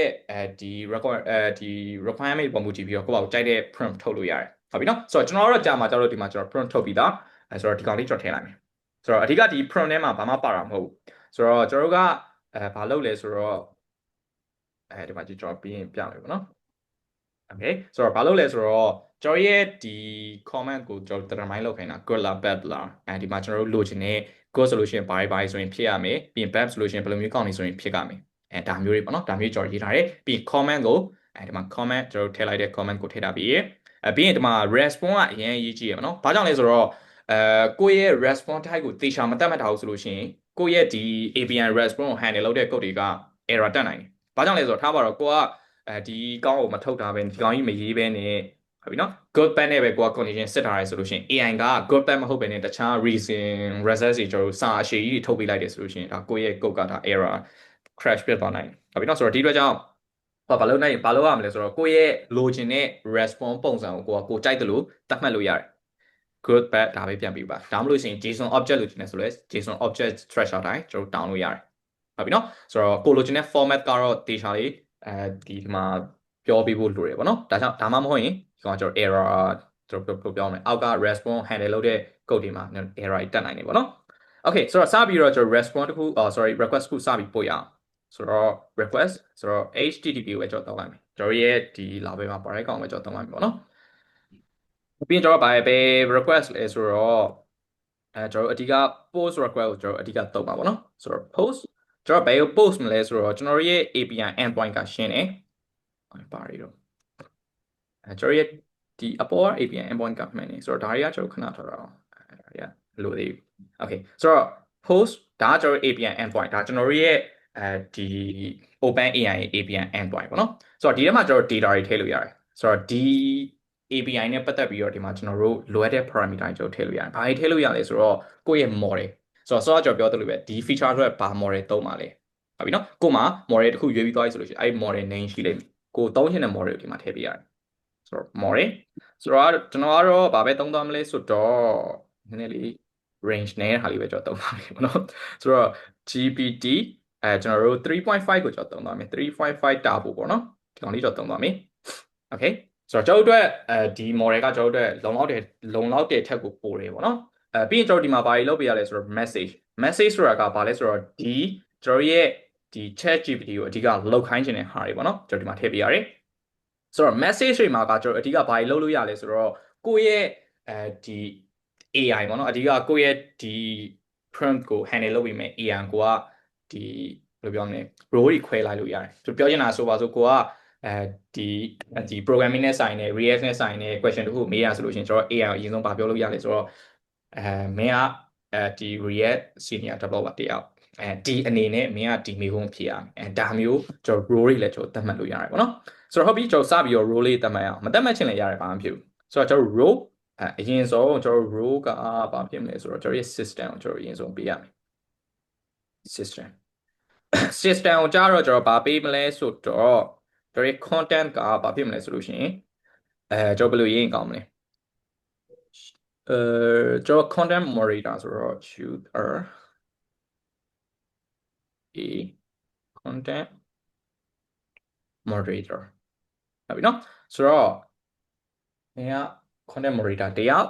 အဲ့တော့မှကျွန်တော်ဘာလုပ်စီချင်တာလဲဆိုတော့ကျွန်တော်ရဲ့ comment တွေကို analyze လုပ်စီချင်တာဟုတ်ပြီနော်okay ဆိုတော့ analyze the comment and ကျွန်တော်ရဲ့ comment တွေကို analyze လုပ်မယ်ပြီးလို့ရှိရင်ကျွန်တော်ကဘာပဲလဲဆိုတော့ဒီ prompt မှာလည်းပါတော့ပါပြီးသားပေါ့နော်ဒါပေမဲ့ကျွန်တော်ထည့်လိုက်မယ်ဘာထည့်မလဲဆိုတော့ respond only with ဘာလဲဆိုတော့ good sorry ဒီမှာကျွန်တော်ခဏလေးဒီကောင်ကျွန်တော် default code ကျွန်တော်တောင်းလိုက်မယ်နော်ကျွန်တော်အထဲမှာကျွန်တော် single code လေးသုံးဖို့လိုနေလို့ good or bad ရပြီဒါကျွန်တော်ရဲ့ system အတွက်ကျွန်တော်ကသူ့ row တစ်ခုပေးလိုက်တာဟုတ်ပြီနော်ဆိုတော့ဘာအလုပ်လုပ်ရမယ်မင်းကဘယ်လို position ကနေလုပ်ရမယ်ဒါမျိုးကျွန်တော်တစ်ခါလေးသတ်မှတ်လိုက်တာပေါ့နော်ပြီးရင် user အတွက်user အတွက်ကျွန်တော်လာပြီrow user ဒီကောင်ရဲ့ content ကတော့ရှင်းရှင်းလေးပဲဆိုတော့ဘာဖြစ်မလဲဆိုတော့ဘာဖြစ်မလဲကျွန်တော်ဒီ print ပေါ့ကျွန်တော်သတ်မှတ်ထားတဲ့ print ဟုတ်ပြီနော် print ထည့်ပေးလိုက်ဒါဆိုလို့ရှိရင်ကျွန်တော်ဘာရအောင်လဲဆိုတော့ API endpoint ကိုကျွန်တော်ခေါ်တယ်ဘာတွေပါလဲဆိုတော့ကျွန်တော်သုံးခြင်းနဲ့ model ပါတယ်ပြီးရင် message ပေါ့နော်အဓိကဒါပါလဲဆိုတော့ဒီ AI ရဲ့ row user ရဲ့ row ဒါမျိုးကြီးသတ်မှတ်တယ်ပြီးရင် user ရဲ့ထည့်ပေးလိုက်တဲ့ information ကျွန်တော် provide လုပ်ပေးလိုက်တယ်ဒါပဲပြီးအောက်မှာ option တွေကတော့အများကြီးကျန်သေးတယ်ဆိုတော့အဲ့ option တွေကကျွန်တော်တို့လိုတာကဘာတွေလိုမလဲဆိုတော့ temperature လို့ခေါ်တဲ့ကောင်ပေါ့နော် temperature လို့ခေါ်တဲ့ကောင်ကကျွန်တော်ထင်ဆိုလို့ရှိရင်ဒီကောင်ကဒီကျွန်တော်ရဲ့ AI ဘယ်လိုမျိုး intelligent ဘယ်လောက်ထိ intelligent level ထားမှလဲဆိုတော့ကျွန်တော်အဓိကဆုံးဖြတ်တဲ့ကောင်ပေါ့နော်အကောင်းဆုံးကတော့ဒီ temperature အတွက်အကောင်းဆုံး range ကတော့ဘာလဲဆိုတော့0 to 0.56အဲ့လောက်ပဲကျွန်တော်ကောင်းတယ်ပေါ့နော်ဒါမှမဟုတ်ဘဲနဲ့ကိုကပို့ပြီး smash ဖြစ်စေချင်လို့ wine သွားပေးလိုက်တယ်ဆိုလို့ရှိရင်အဲ့ဒါ AI မှာလည်းပြဿနာရှိ AI မှာပြဿနာရှိတာမဟုတ်ဘူးပေါ့နော်ဆိုတော့ AI intelligent ဖြစ်သွားပြီးတော့ဒီကောင်ကဘာတွေဖြစ်နိုင်လဲဆိုတော့ကျွန်တော်တို့ရဲ့စာတွေကိုအင်္ဂလိပ်လိုတစ်ကြောင်းဂျပန်လိုတစ်ကြောင်းမြန်မာလိုတစ်ကြောင်းဒါမျိုးတွေသူကထုတ်ပေးလိမ့်မယ်ဒါဆိုလို့ရှိရင်ကျွန်တော်တို့အတွက်အဆင်မပြေဘူးပေါ့နော်ဆိုတော့ဒီတော့ကြောင့်ကျွန်တော်ရဲ့ temperature ရဲ့ range ကဘယ်လောက်ပဲရှိသင့်လဲဆိုတော့0.4 ကနေပြီးတော့0.6လောက်ထိကျွန်တော်ရှာတယ်ပေါ့နော်67ပေါ့ထားပါတော့ဒါကတော့ကိုယ့်ရဲ့ဒီ AI ပေါ်ကိုကြည့်ပြီးတော့ကိုယ့်ဘာကိုဆုံးဖြတ်ရမှာပေါ့နော်ဆိုတော့ default နေရာတော့0.5ကတော့အကောင်းဆုံးပဲ okay ပြီးရင်ကျွန်တော်ဘာတွေသတ်မှတ်လို့ရလဲဆိုတော့ API ကြီးတော့ကျွန်တော်ထည့်မိစရာမလို mass တုံကန်ကြီးကျွန်တော်ထည့်ပြီးလို့ရတယ် mass တုံကန်ဆိုတာကအဓိကဘာကိုပြောချင်တာလဲဆိုတော့ကျွန်တော်တို့ API နေပြီးတော့ဒီထုံကန်ဘယ်နှခုကျွန်တော်ဒီ return ပြန်ရမယ်ဆိုတော့ကျွန်တော်သတ်မှတ်ပေးထားတာပေါ့နော်ဆိုတော့ကျွန်တော်တို့ရဲ့ဒီ return ပြန်ရမယ့်ဟာဘာပဲလဲဆိုတော့ connect ပဲရှိရလေစာလုံးကတစ်လုံးလောက်ပဲရှိတာဆိုတော့ဒီအတွက်ကြောင့်ကျွန်တော်ရဲ့ mass တုံကန်ကဘယ်လောက်ဆိုရင်ရလဲဆိုတော့လို့ပို့ကျွန်တော်10လောက်ပဲကျွန်တော်ထားလိုက်ပြီအဲ့ဆိုတော့ကျွန်တော်စောစောကြည့်ရတာစာလုံးတစ်လုံးတောင်လဲသူက1တုံကန်လို့သူကမယူပါဘူးခွန်မဒီအများကြီးသူတွက်တယ်ပေါ့နော်ဆိုတော့ဒီအတွက်ကြောင့်ကျွန်တော်တို့ mass တုံကန်10လောက်ဆိုရင်ကျွန်တော်တို့လုံလောက်မယ်လို့ထင်တယ်ဆိုတော့ဒီအတွက်ကြောင့်ကျွန်တော် mass တုံကန်10လောက်ပဲကျွန်တော်ထည့်လိုက်ပြီဆိုတော့တခြား option တွေကတော့ကျွန်တော်လောက်ကြည့်မလို့တော့စပြီးတော့ကျွန်တော်ဘာတွေလုပ်ဖို့လိုလဲဆိုတော့ကျွန်တော်ရဲ့ဒီ request မှာ header တွေကျွန်တော်စပြီးတော့ထည့်ဖို့လိုတယ်with header လို့ခေါ်ရအောင်ပေါ့နော်ဆိုတော့ကျွန်တော်က header has ပါလိမ့်မယ်ဘာလို့ဆို header မှာကျွန်တော်ကတစ်ခုတည်းထည့်မှာမဟုတ်အများကြီးထည့်မှာဆိုတော့အရင်ဆုံးကျွန်တော်ဘာလုပ်မလဲဆိုတော့ authorization ဘာလို့ဆိုတော့ဒီကောင်ဘာလုပ်မလဲဆိုတော့ဒီ API request က valid ဖြစ်လာမဖြစ်လာဘူးဒီ authorization ဒီ header ထဲမှာပါတဲ့ authorization ကိုကြည့်ရပါတော့သူကဘာလို့တုံးလဲဆိုတော့ BR နောက်မှာကျွန်တော် API ကိုထည့်ပေးရတယ်သူကဒီ API ကိုယူပြီးတော့အဆင်ပြေလားမပြေလားစစ်တာပြီး connect type ဒါကတော့ကျွန်တော်တို့ရဲ့ဒီ lotion နဲ့ connect type ပေါ့နော်ဒါဆိုရင်တော့ကျွန်တော်ရပြီဒါဆိုရင်ဒါကျွန်တော် request ခုကစပြီးတော့ပြည့်စုံသွားပြီပြောလို့ရတယ်ဆိုတော့ဘာရှိမလဲဆိုတော့ကျွန်တော်ရဲ့ API ကို correct code ရှိမယ်ပြီးရင်ကျွန်တော် model တွေဒီသတ်မှတ်တဲ့ code ဒီ parameter တခုရှိမယ်ပေါ့နော်ပြီးလို့ရှိရင် message ရှိမယ်ဒါကတော့ဒါကျွန်တော်တို့ရဲ့ use ဒီကောင်ကြီးကမထည့်ချင်လည်းရတယ်ဘာမှမဖြစ်ဘူးကိုကထည့်ပြီးရင်တော့ပို့ပြီးကောင်းတော့ဘာကြောင့်လဲဆိုတော့ဒီ question ကိုမင်းကဘယ်လိုအနေထားနေပြီးတော့ဘယ်လိုပုံစံနဲ့ဖြည့်တင်နေဒါမျိုးကိုကတီးချောင်းပြပြချင်တယ်ဆိုရင်တော့ဒီကောင်ဖြည့်ရတော့အကောင်းဆုံးပေါ့နော်ဒီအောက်ကတော့ရှင်းနေတာကျွန်တော် user ရဲ့ input ကိုကျွန်တော်ဒီကထည့်ပေးရပါဒီ temperature ကဒါကျွန်တော်ရဲ့ AI ကိုဘယ်လိုမျိုးဘယ်လောက်ထိ intelligent ဖြစ်စေလဲဆိုတော့အဓိကကျွန်တော်တို့တိုင်းနေတာပေါ့နော်ပြီး mass တုံးကန်ဒါကတော့ကျွန်တော်တို့ output တွေတုံးကန်ကျွန်တော်အဓိကပြောတာ okay ဟုတ်ပြီဆိုတော့ဒါဆိုလို့ရှိရင်ကျွန်တော်စပြီးတော့ဒီမှာကျွန်တော်တို့ result ခုကျွန်တော်ရလာမယ်ဒီ JSON တုံးမယ်ပြီးရင်ဒီကောင်ကကျွန်တော် DT နဲ့ကျွန်တော် result လေးပဲကျွန်တော်အရင်ဆုံးထုတ်ကြည့်အောင်ဟုတ်ပြီနော် okay ဆိုတော့ဒါဆိုလို့ရှိရင်တော့ကျွန်တော်ရပြီဒါဆိုလို့ရှိရင်တော့ကျွန်တော်လိုအပ်တဲ့ code တွေကတော့လည်းစုံသွားပြီဒါဆိုလို့ရှိရင်ကျွန်တော်စမ်းကြည့်ဖို့ပဲလိုတော့တယ်ဆိုတော့ hi submit ကျွန်တော်တချို့တော့တွန်းကြည့်အောင် comment မှာကျွန်တော် 500 errors 500 တက်နေရပါတော့ဆိုတော့ဒီကောင်ကဘာဖြစ်လို့ဖြစ်တာလဲဆိုတော့ response call to enter foreign okay ဆိုတော့ maybe ကျွန်တော် use လုပ်လိုက်တာမှားသွားပုံပဲ http မှန်ပါတယ်ဘာလို့မှားနေရလဲhttp နော်ဒီလေး တွေ့ရတယ်ကျွန်တော်တို့သုံးတာ first search တွေကဟာပဲကျွန်တော်အဓိကသုံးရတာဆိုတော့ error test ရတော့အကြောင်းမရှိပါဘူးအဓိက with header မှာသူကတက်နေရပါတော့ first source http source share error ပြနေ fine submit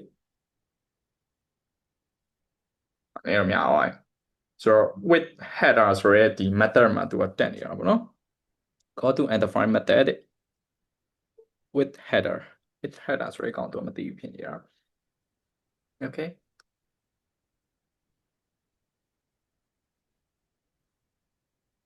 maybe ဖြစ်နိုင်တာ static method လားမသိအဲ့ဒါဆိုရင်ကျွန်တော်ဘယ်လိုလုပ်လို့ရလဲဆိုတော့ sorry ဒီအနောက်က with header နဲ့ sign တဲ့ code ကိုကျွန်တော်ဒီရွှေ့လိုက်မယ်ပြီးအဲ့ဒီကျွန်တော်အဓိကဖြစ်နေတာကကျွန်တော်ရဲ့ဒီ http မှာအခုကျွန်တော်သုံးနေတဲ့ with header ဆိုတဲ့ method ကိုသူမသိဘူးလို့ပြောနေရပါတော့ hi submit to do ပဲပါဘူး preview မဟုတ် sorry ရပါပြီဆိုတော့ကျွန်တော်ထင်ဆိုလို့ရှိရင်ကြည့်ရတာစောစောဘာကြောင့်လဲဆိုတော့ဒီ with header ဆိုတာက static method ဖြစ်ဖို့များတယ်ပေါ့နော်ဆိုတော့ဒီလိုကြောင့် okay ဆိုတော့ဒီမှာကျွန်တော်တို့ဘာတွေပြန်ရလဲကြည့်ရအောင်id ရမယ်ပြီး chat completion create ကျွန်တော်သုံးတဲ့ model တွေရမယ် try stage တို့ရမယ်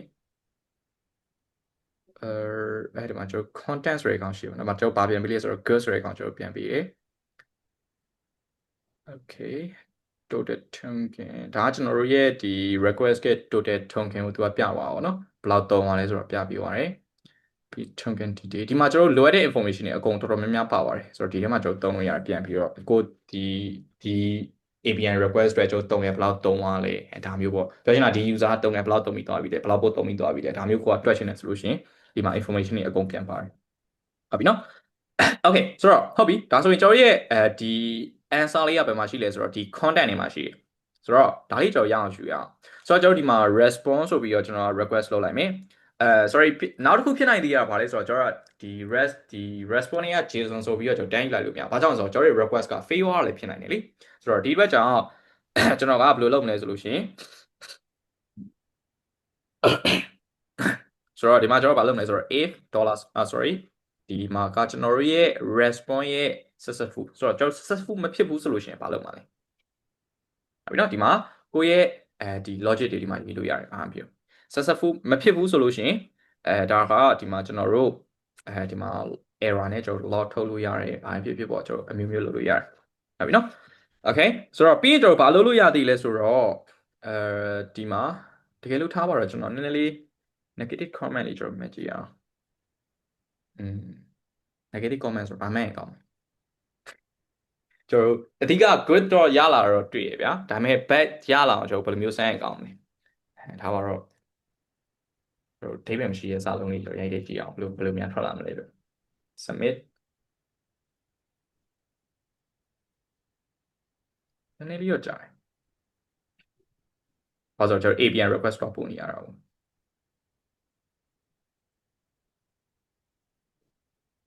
ါ့sorry ကျွန်တော်မှာ DD မထုတ်လိုက်ရတော့ဘူးเนาะအဲကြောင့် DD response မှာ JSON ကျွန်တော်ထုတ်မယ် submit uses tries array bad တွေ့လားကျွန်တော်ပေါက်ကြီးက comment တွေရေးလိုက်တော့ဒီမှာ bad ဆိုပြီးတော့ကျွန်တော်ထွက်လာတယ်ဒါမျိုးပေါ့နော်ဆိုတော့ဒါဆိုလို့ရှိရင်ကျွန်တော်ဘယ်လိုလုပ်လို့ရပြီလဲဆိုတော့စောစောကဒီ JSON တွေကဆိုအရင်ဆုံးကျွန်တော်ဘယ်ထဲသွားလဲ usage တွေကိုကျွန်တော်သွား try တွေကိုအရင်ဆုံးသွားတာနဲ့တွေ့ try တွေကိုအရင်ဆုံးသွားတယ်ဆိုတော့ try ကျွန်တော် structure ကိုအရင်ဆုံးကြည့်အောင်နော် try တွေကိုသွားမယ် try က array ဆိုတော့ပထမဆိုတော့ index ဆိုတော့0 index မှာရှိတဲ့ array တွေကမှကျွန်တော် message တွေကိုသွားမယ်အဲဒီ message တွေကမှ content okay ဆိုတော့ try တွေကမှကျွန်တော်ပထမဆုံး index ဆိုတော့0အဲ့ထဲမှာကျွန်တော် message ကိုသွားမယ်အဲ့ထဲမှာကျွန်တော် content okay ဒါဆိုလို့ရှိရင်ရပြီဆိုတော့တစ်ချက်လောက်ပြန်ဆင်းကြည့်အောင် submit လုပ်ကြည့်မယ် bad okay ဟုတ်ပြီဒါဆိုရင်ကျွန်တော်ရပြီ okay ဒါဆိုလို့ရှိရင်ကျွန်တော်ကဒါကြီးကိုဖြတ်လိုက်လို့ရပြီဒါကြီးဖြတ်မယ်ဆိုတော့ကျွန်တော်ဒီလိုမျိုးလေးဖြစ်သွားမှာပေါ့နော်ဒီကောင်လေးကိုကျွန်တော်ယူထားမယ်ဘာလို့ဆိုတော့ဒီအတိုင်းကျွန်တော် data ကိုယူရမှာလीဆိုတော့ဒီမှာကျွန်တော်ပြီးသွားပြီဒါဆိုလို့ရှိရင် ဒီမှာဘာညာကျွန်တော်တို့ error message user ကိုဘာညာပြန်ပြတာဒီမှာ logic တွေ handle လုပ်ပေါ့ကျွန်တော်တို့မလုပ်တော့ကျွန်တော်တို့မလုပ်အခုလောလောဆယ်ပြောတာပေါ့နော်ဟုတ်ပြီဆိုတော့ပြီးရင်ကျွန်တော်ဘာလုပ်မလဲဆိုတော့ဒီမှာကကျွန်တော်ဘာဖြစ်မလဲဆိုတော့ result ထွက်လာမယ် result ကဘယ်ကနေရမလဲဆိုတော့ဆိုတော့ကျွန်တော်တို့ယူတဲ့ဒီ content နေရာမှာ bad ဒါမှမဟုတ်ရှင် good ဒါမျိုးရလာမယ်ပြီးရင်ဒီကောင်ကျွန်တော်ပြန်ပေးရုံနဲ့ return $sign result sorry result ဒါမျိုးကျွန်တော်ပြန်ပေးလိုက်ဒါဆိုရပြီ okay ဟုတ်ပြီဒါဆိုလို့ရှိရင်ကျွန်တော်ရဲ့ဒီ comment controller ထဲမှာရှိတယ်ကျွန်တော်ရဲ့ဒီ result ကကျွန်တော်အဓိကဘာလုပ်ပေးသွားမလဲဆိုလို့ရှိရင် result ကိုထွက်လာမယ်ဒီ result က good လား bad လားဒါမျိုးဖြစ်မယ်ဟုတ်ပြီနော်ဆိုတော့တကယ်လို့ကျွန်တော်တို့ကif ကျွန်တော်ရဲ့ result က good ဖြစ်တယ်ဆိုလို့ရှိရင်ကျွန်တော်ဘာလုပ်မလဲဆိုတော့ဟုတ် okay ဘာလုပ်မလဲဆိုတော့ကျွန်တော်တို့က return redirect ဒါမျိုးကျွန်တော်ပြန်လာတယ်အဓိကပြဿနာကဘာလဲဆိုတော့ဒီမှာရှိတာကျွန်တော် comment ကိုကျွန်တော်ပြန်ထုတ်ပြပေးဖို့လိုတယ်ဗျာဆိုတော့ပြန်ထုတ်ပြပေးဖို့လိုတာဆိုတော့ကျွန်တော် database ထဲသိမ်းတာလုပ်ရင်လို့မဟုတ်လို့ရှိရင်ဒါကျွန်တော်တို့ရဲ့ဒီကနေထည့်ပေးလိုက်ဖို့လိုတယ်ဆိုတော့အခုလက်ရှိကျွန်တော်အထင်ဆိုလို့ရှိရင်ကျွန်တော် API နဲ့သွားရမဟုတ် API နဲ့မသွားရမဟုတ်ဘဲနဲ့ inertia အတိုင်းသွားတာပေါ့နော် inertia အတိုင်းသွားရဆိုလို့ရှိရင်ဘာဖြစ်ဖို့လိုလဲဆိုတော့ဒီကျွန်တော်တို့ရဲ့ဒီ method တွေရဲ့ response က inertia request ဖြစ်နေဖို့လိုတယ် inertia page render ချာပြောချင်တာ inertia render ဆိုတဲ့ဒီလိုမျိုး return type တွေဖြစ်နေဖို့လိုတယ်အဲ့လိုမှမဟုတ်နဲ့ကျွန်တော် JSON တွေပါ return ပြန်ပေးရဆိုလို့ရှိရင်ကျွန်တော်တို့အတွက် error တက်လိမ့်မယ်ပေါ့နော်ဆိုတော့ကျွန်တော်ဘာလုပ်လို့ရမလဲဆိုတော့ redirect batch with မှာကျွန်တော်အများကြီးထည့်လို့ရတာကြည့်ရအောင်ဒါ session နဲ့ဆိုင်နေဟာတွေဆိုတော့အဆင်မပြေတော့ထားပါတော့ကျွန်တော်အဲ့ဆိုရင် comment table လေးတစ်ခု generate လုပ်လိုက် php artisan make migration migration create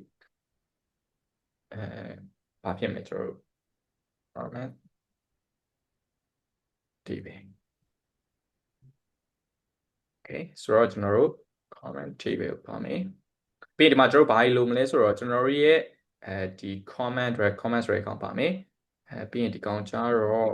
ကျွန်တော် status ဆိုတဲ့ account ပါမယ် status က color ပဲလာတာပဲရှိမယ်ပြီနော် okay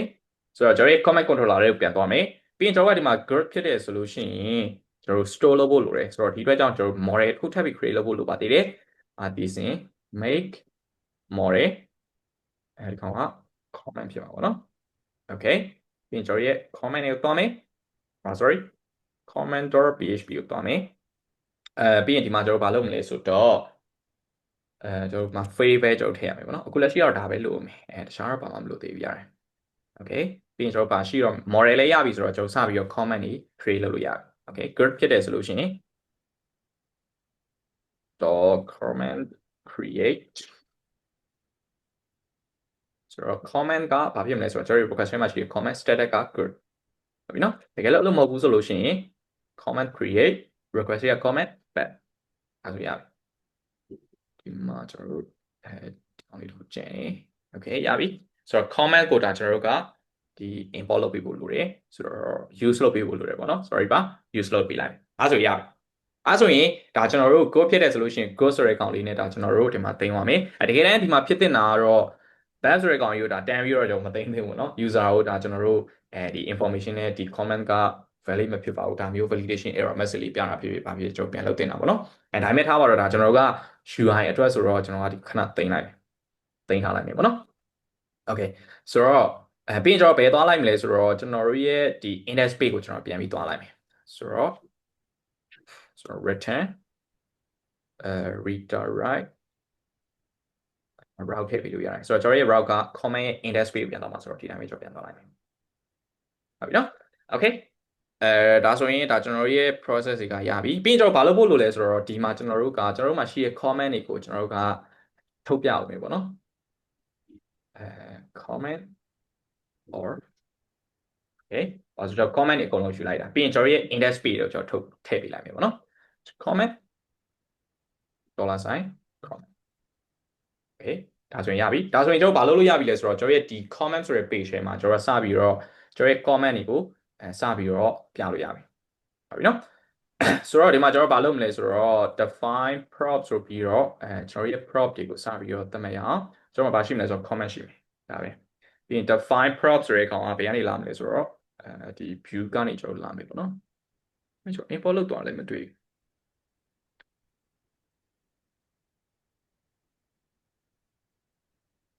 ထားတော့ကျွန်တော် prop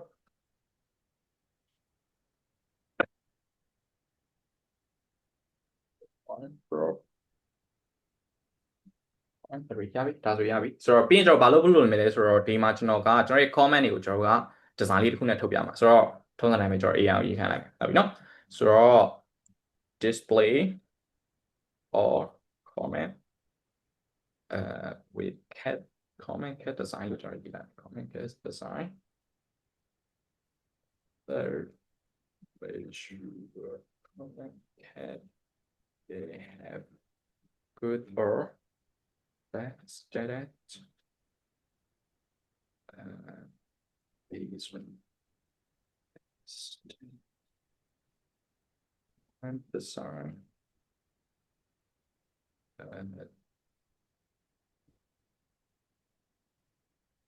okay ပြီးရင်ကျွန်တော်ဘာလုပ်မလဲဆိုတော့ဘာလုပ်ဖို့ကြံအောင်မလဲပြီးလို့ရှိရင်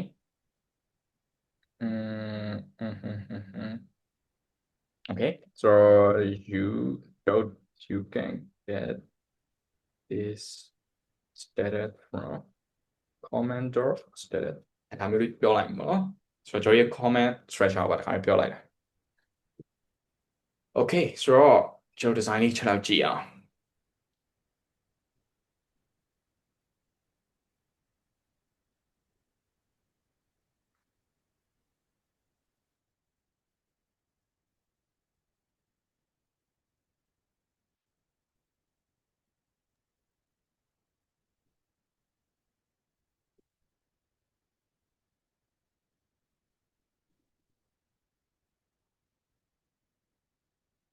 တို့ဒီမှာတွေ့လား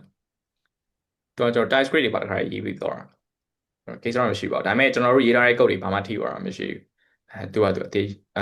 okay ဒါကတော့အဓိကပါလဲဆိုတော့ဒါကျွန်တော်တို့ရဲ့ဒီကောင်က code ဆိုလို့ရှိရင် code နဲ့ဆိုင်တဲ့ class တွေဒီထုတ်ပေးမဲ့ function ပေါ့နော်ပြီးရင် bad ဆိုလို့ရှိရင် bad နဲ့ဆိုင်တဲ့ class တွေထုတ်ပေးမဲ့ function okay ဒါလည်းလိုတယ်ပြီးဒါကတော့သူက design လေးနည်းနည်းလေးသူက upgrade လုပ်လိုက်တာပေါ့နော်ပြီးရင်ဒါကျွန်တော်ရဲ့ comment တွေထုတ်ပြတဲ့ဟာပါဆိုတော့ဒါကြီးလက်ခံလိုက်မရတယ် design တွေဆိုတော့ကျွန်တော်ကြည့်မနေတော့ဆိုတော့ဒါကကျွန်တော်ရဲ့ type ဒါကျွန်တော်ရဲ့ prop define လုပ်တာ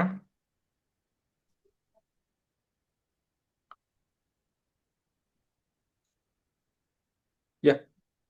အဲ့ဆိုရင်တော့ရပါပြီအတ္တဆိုရင်ဒီမှာသူမပြီးသေးဘူးပေါ့ဘာလို့လုပ်နေလဲမသိခြေဆောက်လိုက် okay bash ray how to လောက်သွားတယ်ပြီး use found ဘာလို့ပေါ်ရွှေ့သွားတာ okay you found ပေါ်ရွှေ့တော့သူဖြတ်သွားတယ်ပေါ့နော်ဘာချင်သေးလဲပြီးရင်ဒီမှာသူ comment တွေသူထုတ်ပြတာရှိမယ်ပြီးဒါ loop ပတ်တဲ့ဟာပေါ့နော် loop ပတ်ပြီးထုတ်ပြတဲ့ဟာလည်းမလို့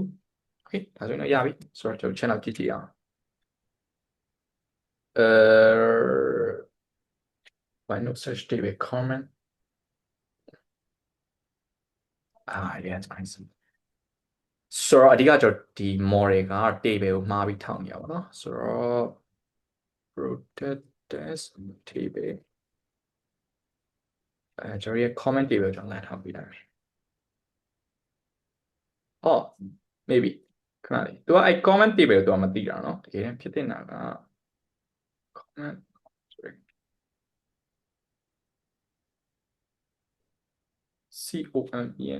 comment/star from okay sorry ကျွန်တော်ဘာလို့ဟာဒီလဲဆိုတော့ migrate မလုပ်ရသေး sorry ပါphp အသေးစင် migrate okay ဒါဆိုရပြီ refresh ဒါဆိုရပြီဒီမှာကျွန်တော် comment မရှိသေးတော့ကျွန်တော်ဘာမှမပြသေးဘူးเนาะဒီမှာစပြီးရေးကြည့်အောင် hi I am ဒီရလေးကျွန်တော်ရှိတယ် submit သူကဒါကို bad လို့သူက user ရပါတော့ okay how about hi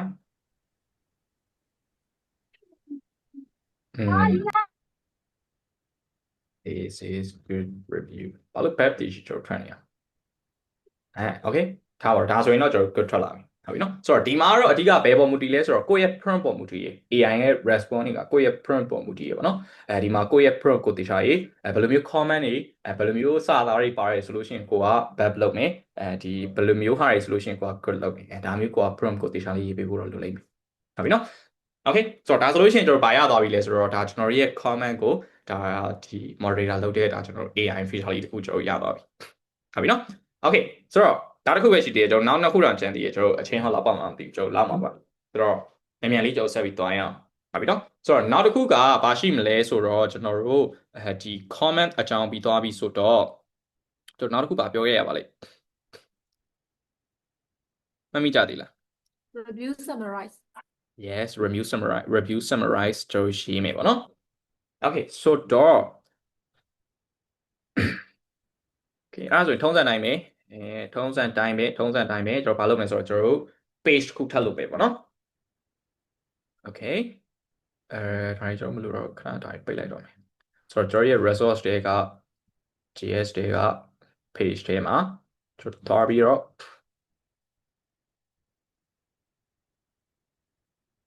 view ဆိုကျွန်တော်ကြည့်လိုက် okay ပြီးရင်ဒီမှာလေးထုံးစံတိုင်းပဲကျွန်တော် script တက်ရှိမယ်ပြီးရင် template ရှိမယ်ဒါပဲပြီးရင်ထုံးစံတိုင်းပဲကျွန်တော်ဒီမှာသူ့ကို comment နဲ့လေး design လေးရေးခိုင်းလိုက်မယ် write a review form that's way have test area တောင်းလိုက်မယ်နော် test area for review pattern normal pattern လို့ပဲကျွန်တော်ရေးလိုက်မယ်ဆိုတော့ကျွန်တော်အဲ့ဒါပြဿနာတက်ပြီးသွားပြီ normal pattern type sorry pattern with pattern type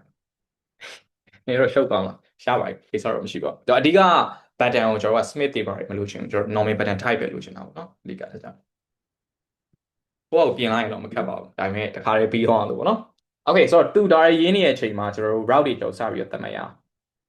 route တွေကြောက်သတ်မှတ်မယ်review summarization index good controller မရှိသေးဘူးကျွန်တော် controller လုပ်ရအောင် php artisan make controller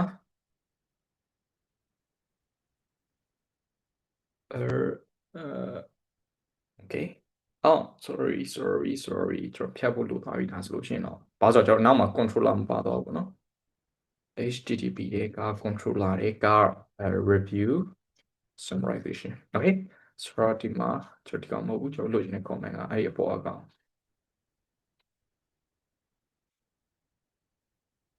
review summarization controller okay ရပြီ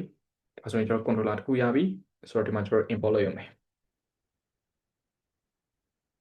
ဒီမှာလည်းတူတူပဲကျွန်တော်တို့controller တစ်ခုရှိမယ် store ဆိုတဲ့ကောင်ရှိမယ်ဟုတ်ပြီနော်ဆိုတော့ comment နဲ့တူတူပဲကျွန်တော်အဲ့ flow အတိုင်းပဲကျွန်တော်သွားမှာဒီမှာသူပြီးသွားပြီလို့တော့ပြောတယ်ဆိုတော့ကျွန်တော် design ကြီးပဲဆိုတော့ကျွန်တော်တို့အရင်ကြီးတော့အရေးမကြီးတော့ပါဘူးဆိုတော့ smith ပဲလုပ်ဒီ accept ပဲလုပ်လိုက်မယ်ပေါ့နော် okay ရှာပြီဆိုတော့ပြီးရင်ကျွန်တော်ရဲ့ backend controller တွေကိုတွားရအောင်backendတွေကကျွန်တော်ရဲ့ review summarization controller တွေမှာကျွန်တော်အရင်ဆုံး publish index function တခုကျွန်တော်ရှိမယ် function index ဆိုတော့ဒီကောင်ကတော့ပုံမှန်တိုင်းပဲဒါကျွန်တော်ရဲ့ review summarization page ကိုကျွန်တော်ပြမယ်ပေါ့နော် okay ဆိုတော့ follow လိုက်မယ်ပြီးရင်နောက်တစ်ခု store method ရှိအောင်မယ် store method လည်းတူတူပဲmask ကတော့ရတယ်ကျွန်တော် mask ကဘာလဲဆိုတော့ကျွန်တော် review တွေအများကြီးရှိနိုင်တယ်လေဆိုတော့ဒီအတွက်ကြောင့်ကျွန်တော်ကဒီမှာ mask တော့ကျွန်တော်မထည့်တော့ဘူးရတယ်ကြိုက်တဲ့လောက်ထည့်လို့ရတဲ့ပုံစံမျိုးဖြစ်သွားမှာပေါ့ဟုတ်ပြီနော်ပြီးလို့ရှိရင်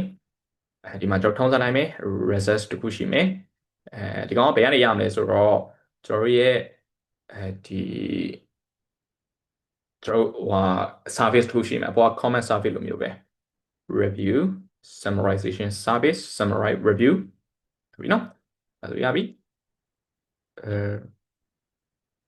ဒါဆိုရင်ဒါကျွန်တော် correct ပုံစံ static ပုံစံ correct static correct ပုံစံ static method တွေ correct ပုံစံဖြစ်နေရပါတော့ဆိုတော့ကျွန်တော်ကဒီမှာဒီလိုမျိုးလေးသွားလိုက်ဘာလို့တော့ဒီ static function တွေကျွန်တော်မရေးချင်တာဘာမှတော့မဟုတ်ဒီတိုင်းပဲပေါ့နော်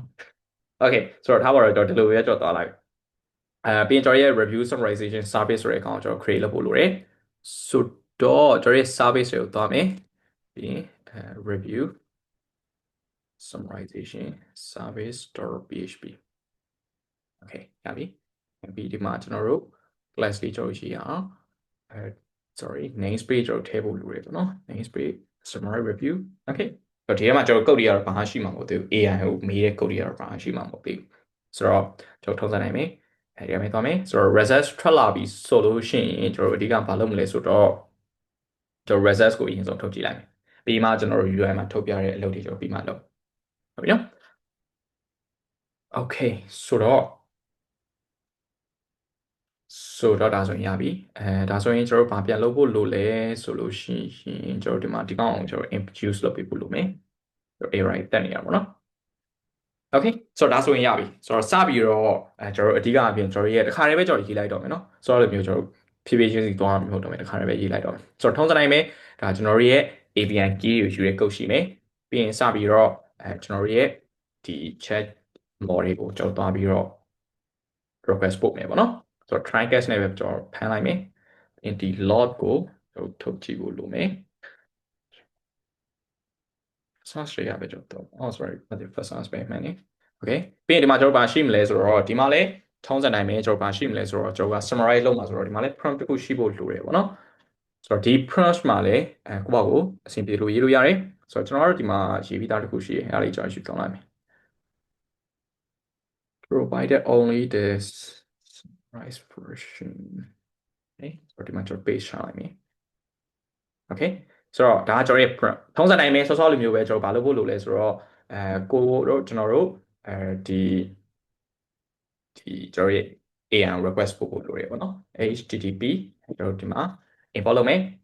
ဆိုတော့ဒီကောင်ကဘယ်ရလာမလဲဆိုတော့ကျွန်တော်ရဲ့ထုံးစံတိုင်းပဲ personal share လာမယ်ပြီးတော့မှဒီမှာ with header ဆိုတော့ကျွန်တော် error တက်ခဲ့ပြီဆိုတော့ကျွန်တော်ဒီမှာတခါလေး with header ကိုအရင်ရေးရအောင် okay ဆိုတော့ထုံးစံတိုင်းပဲကျွန်တော်ဘာလုပ်ပေးဖို့လိုလဲဆိုတော့ဒီ request ကို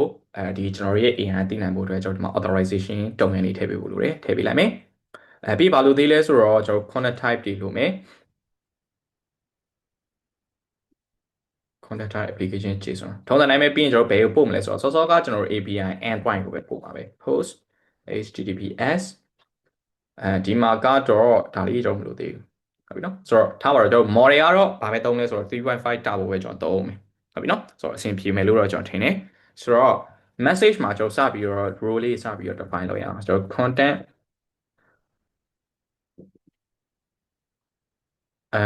okay sorry ဒီမှာကျွန်တော်ပြောရမယ်ဆိုတော့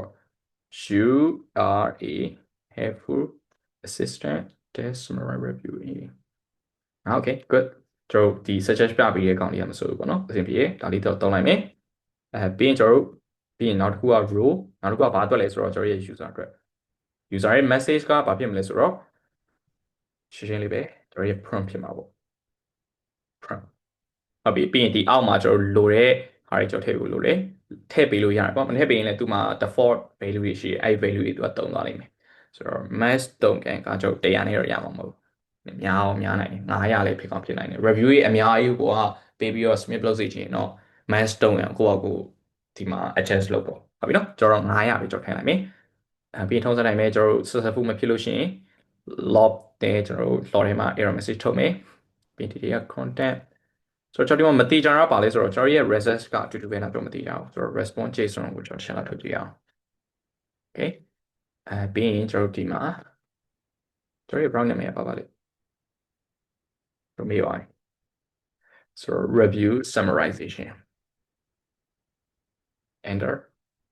အဲ့ဒီမှာဒီကောင်ရှိမယ် submit review ရှိမယ် okay good ကောင်းနေပြီးရင်ကျွန်တော်ဘာရှိမလဲဆိုတော့ကျွန်တော်တို့ဆက်ပြီးတော့ကျွန်တော်လုပ်ရမှာကဒီ form ကို submit လုပ်တဲ့ကိစ္စတော့ကျွန်တော်အဓိကလုပ်ရမယ် form review ရှိမယ်ဒီ review က review summarization route ဖြစ်ကြမယ်ပေါ့နော် okay ဒါဆိုရင်တော့ကျွန်တော်ရပါပြီဒါဆိုရင်ကျွန်တော် Nelly စပြီးရေးကြည့်အောင်ဆိုတော့ကျွန်တော်ဘယ်လိုလုပ်ကြဆိုတော့ကျွန်တော်ကဒီမှာ ChatGPT ကိုတွားပြီးတော့ဘာလုပ်ချင်လဲဆိုတော့ကျွန်တော် review လေးကျွန်တော် product ခုတော့တောင်းလိုက်မယ် give me 5 review for and how about and 5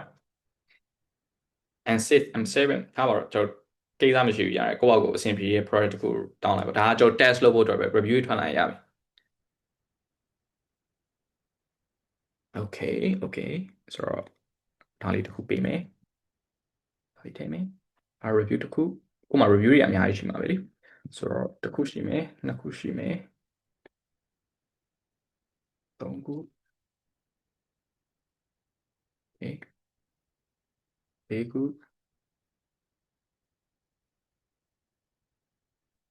ရှိမယ်ငါးခုလောက်ကျွန်တော်ထည့်ပေးလိုက်မယ် Smith review ဆိုတော့ကျွန်တော်နားပြန်ပြီးရပါတော့အခုမှာပါပုံမကြည့်ရဆိုတော့ပြန်ပြီးတော့စစ်ကြည့်ရ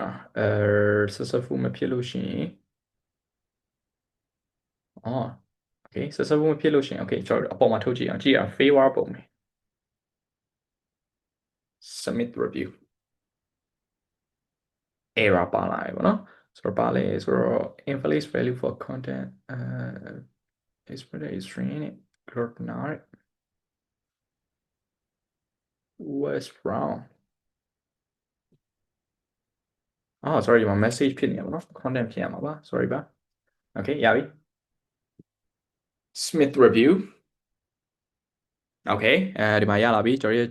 choose တွေက zero index တွေက message တွေက content ဟုတ်ပြီနော် okay ဆိုတော့ဒီပုံစံတိုင်းပဲကျွန်တော်ယူရမှာဆိုတော့ မှန်နေဒါကြီးကျွန်တော်ဖြတ်လိုက်ဖို့လိုပါပြီဆိုတော့ပြီးရင်ဒီမှာကျွန်တော် result ယူမယ်ပြီးကျွန်တော် result ကိုပြန်ပေးမယ်အဲဆိုရပြီဟုတ်ပြီဆိုတော့ review summarization ဒါဆိုရင်ကျွန်တော်ရဲ့ controller လေးပြန်သွားလို့ရပြီဒီမှာကျွန်တော် result ထွက်လာမယ်ဆိုတော့ကျွန်တော်ဒီမှာတစ်ချက်ပြန်ဆင်ကြည့်မယ် submit review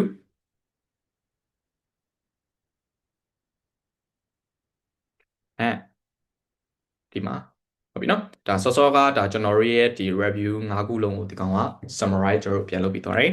ပြီးရင်အတူပေါ့နော်အတူလုံးဝအကုန်လုံးအတွက်လုံးဝအဆင်ပြေမဲ့ကျွန်တော်တို့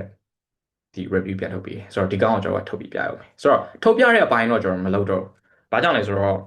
ဒီမှာကျွန်တော်မှလည်းပြဿနာရှိတယ်ကျွန်တော်ဘာကြောင့်လဲဆိုတော့ကျွန်တော်က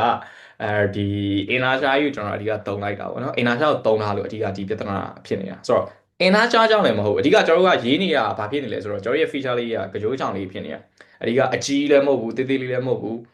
ဒီအပိုင်းပိုင်းလေးဖိတ်ရင်းနေတော့ဒါကျွန်တော်တို့က database ကသုံးရမလို့မသုံးရမလို့ဖြစ်နေတာပေါ့နော်ဒီအတွက်ကြောင့်ကျွန်တော်ကဒီမှာတော့ဒါကျွန်တော်မထုတ်ပြတော့ဘူးပုံမှန်ပြရှင်းလေးပဲလေကျွန်တော်ဒီမှာ result ရလာပြီဒါဆိုလို့ရှိရင်ကိုဝတ်သိမ်းဖို့လိုရဆိုလို့ရှိရင်ကိုမှပြန်သိမ်း database မှာသိမ်းထုတ်ပြဖို့လိုရဆိုလို့ရှိရင်ပြန်ထုတ်ပြကျွန်တော်ဒီ form မှာပြန်ထုတ်ပြဒါဆိုရင်ရှင်းပြီးသွားပြီဟုတ်ပြီနော် okay ဆိုတော့ဒါဆိုလို့ရှိရင်တော့ကျွန်တော်ရမယ်လို့ထင်ပါတယ်ဟုတ်ပြီနော်ကျွန်တော်ဒီထုတ်ပြတဲ့အပိုင်းကိုတော့ကျွန်တော်မသွားတော့ဘူးဒီတိုင်းပဲကျွန်တော်လုပ်လိုက်တော့မယ်ဟုတ်ပြီနော် okay ဟုတ်ပြီဒါဆိုလို့ရှိရင်ဒါကျွန်တော်ဘာရသွားပြီလဲဆိုတော့ဒီ review ကျွန်တော် summarize လုပ်တဲ့ဒီကောင်လေးတခုတော့ကျွန်တော်ရသွားပြီဟုတ်ပြီနော်ဆိုတော့အဓိကဒီမှာဘာမှမဟုတ်ကျွန်တော် API usage API ကျွန်တော်ပို့လိုက်တဲ့ API request ကဘာမှခက်ခဲမဟုတ်ဘူးအဓိကကျွန်တော်တို့အတွက်အရေးကြီးတဲ့ဟာတွေကဘာလဲဆိုတော့ကျွန်တော်ရဲ့ဒီ prompt တွေကအရေးကြီးရယ်ပြီးရင်ကျွန်တော်ရဲ့ဒီ message ကပြောရမယ်ဆိုလို့ရှိရင်အရေးကြီးတယ်။ဘာကြောင့်လဲဆိုတော့ကိုက session ဒီတိုင်းဘာမှမပြောဘဲနဲ့ plain အဖြေကိုတန်းဖြည့်ခိုင်းနေဆိုလို့ရှိရင်တခြားဒီနေရာနေပြီးတော့ကျွန်တော်တို့အဖြေမှားတဲ့အဖြေပါမျိုးပါလာနိုင်နေပေါ့နော်။ဆိုတော့ဒီအတွက်ကြောင့်ကိုယ့်ရဲ့ session ကိုဘယ်လိုမျိုးပုံစံဘယ်တွေက data တွေယူပြီးဖြည့်ပေးပါဒါမျိုးကျွန်တော်တို့ data လေးဒီသတ်မှတ်လို့ရတာပေါ့နော်။ပြီးဒါ user ရဲ့ထည့်ပေးလိုက်တဲ့ဟာတွေသတ်မှတ်တာ။ပြီးရင်ကျွန်တော် model လည်းအတူတူပဲဒါကျွန်တော် model ရွေးရတာလည်းဒါကျွန်တော်အရေးကြီးတယ်။ဟုတ်ပြီနော်။ပြီးရင် temperature ကတော့ဒါကိုယ့်ရဲ့ model ကိုဒီ intelligent ဖြစ်တာနဲ့ပတ်သက်ပြီးတော့အဓိကတိုင်းနေတာဒီထည့်ပေးရတာပေါ့0 to 1ထည့်ပေးလို့ရတယ်1ကတော့ဒါ intelligent ဖြစ်ဆုံးပေါ့နော်နောက်တစ်ခုက mass token ဒါကတော့အဓိကအဖြစ်ကိုယ့်ရဲ့ output range ကိုကခံမှန်းနိုင်တယ်ဆိုလို့ရှိရင်ရတယ်ခံမှန်းပြီးတော့ဒီထုတ်ပြီးမှထုတ်ဘယ်လိုပြောမလဲခံမှန်းနိုင်တယ်ဆိုလို့ရှိရင်အဆင်ပြေတယ်ဘာကြောင့်လဲဆိုတော့ထားပါတော့ကျွန်တော်ကဒီမှာမလိုအပ်ဘဲနဲ့ဒီ mass token 1000လေး2000လေးသွားသုံးနေဆိုလို့ရှိရင်ဒါ तू ကတော့သူ့မှာသူ့ရဲ့ဒီ research မှာပါတလောက်ထုံငယ်ဘယ်သူကသုံးသွားမှာပဲဒါပေမဲ့ဒီမှာကျွန်တော်ကတေချာလေးဒီရေးပြီးနိုင်ပို့ပြီးအဆင်ပြေဆိုပါစို့ကျွန်တော်ဘာလုပ်လို့ရလဲဆိုတော့နောက်တစ်ခုပေါ့နော်နောက်ထပ်ဒီ ဘယ်လိုပြောမလဲကျွန်တော်တို့သုံးလို့ရတဲ့ဟာတစ်ခုပေါ့နော်အဲ့ဒါပါလဲဆိုတော့ဒါပါတော့ဒီကျွန်တော်တို့မှာဘာရှိလဲဆိုတော့ AI ကကျွန်တော်ရဲ့ output နဲ့ပတ်သက်ပြီးတော့သူကတုံ့ပြန်နေမှတ်ထားတယ်အဲ့ဒီတုံ့ပြန်နေအပေါ်မှာလေကျွန်တော်တို့ပတ်စံပြန်ပေးရတယ်ဟုတ်ပြီနော်ဆိုတော့ပြောချင်တာကကျွန်တော်တို့ကဒီ output တုံ့ပြန် limit ကိုမသတ်မှတ်ထားဘဲနဲ့ကိုကဒလောကြီးဒီ Radeon ကျွန်တော်တို့တုံ့ပြန်နေရှောက်ပြီးသုံးနေရဆိုလို့ရှိရင်ဘာဖြစ်လဲဆိုတော့ကျွန်တော်တို့ရဲ့ဒီ AI ကပေါ့နော်မလိုဘဲနဲ့ကျွန်တော်တို့တုံ့ပြန်နေအများကြီးတက်သွားနိုင်တယ်ဆိုတော့ဒီအတွက်ကြောင့်ကျွန်တော်ဘာလုပ်လို့ရလဲဆိုတော့ prompt ထဲမှာတခါတည်းဒီအဖြေကိုဘယ်လောက်ထုံခင်အတွင်းထဲမှာဝင်အောင်ရေးပေးပါဝင်အောင်တုပ်ပေးပါဒါမျိုးကြီးလည်းကျွန်တော် prompt ထဲမှာထပ်ပြီးထည့်ပေးလို့ရတယ်ဒါဆိုလို့ရှိရင်ဒါကိုယ့်ရဲ့ထုံငယ်ကိုခြွေလဲခြွေလာနိုင်လို့အဖြေလည်းကောင်းရတယ်ဒါမျိုးကျွန်တော်တို့ဟာရည်လည်းသုံးရတယ်ပေါ့နော်ထားပါတော့ဒါကကျွန်တော်တို့ဒီတိုင်းကိုယ့်အကို feature လေးရေးရဲ့ချိန်ကြလို့ရှိရင်ကိုကတုံငယ်နေအများကြီးမကုန်ချင်ဘူးဆိုလို့ရှိရင်ဒါကျွန်တော်နီလန်လေးပြောပြတာပေါ့နော်ဒါမျိုးလေးကျွန်တော်ထည့်ပြီးတော့လုပ်လို့ရတယ်Okay ဆိုတော့ဒါဆိုလို့ရှိရင်ကျွန်တော်တို့နှစ်ခုပြီးသွားပြီဆိုတော့ကျွန်တော်တို့ comment moderator ရဲ့ပြီးလို့ရှိရင်နောက်တစ်ခုကဒီ AI sorry ဒီ review summarization ရဲ့ပြီးလို့ရှိရင်နောက်ဆုံးတစ်ခုပဲကျွန်တော်ရယ်အဲ့ဒါပါလဲဆိုတော့ကျွန်တော်တို့ဒီ answer တွေကျွန်တော်တို့ question တွေကိုသူ့ဟာသူ auto answer ဖြည့်ပေးတဲ့ဟာပေါ့နော်ဆိုတော့ဒါလေးတစ်ခုလောက်ရေးရအောင်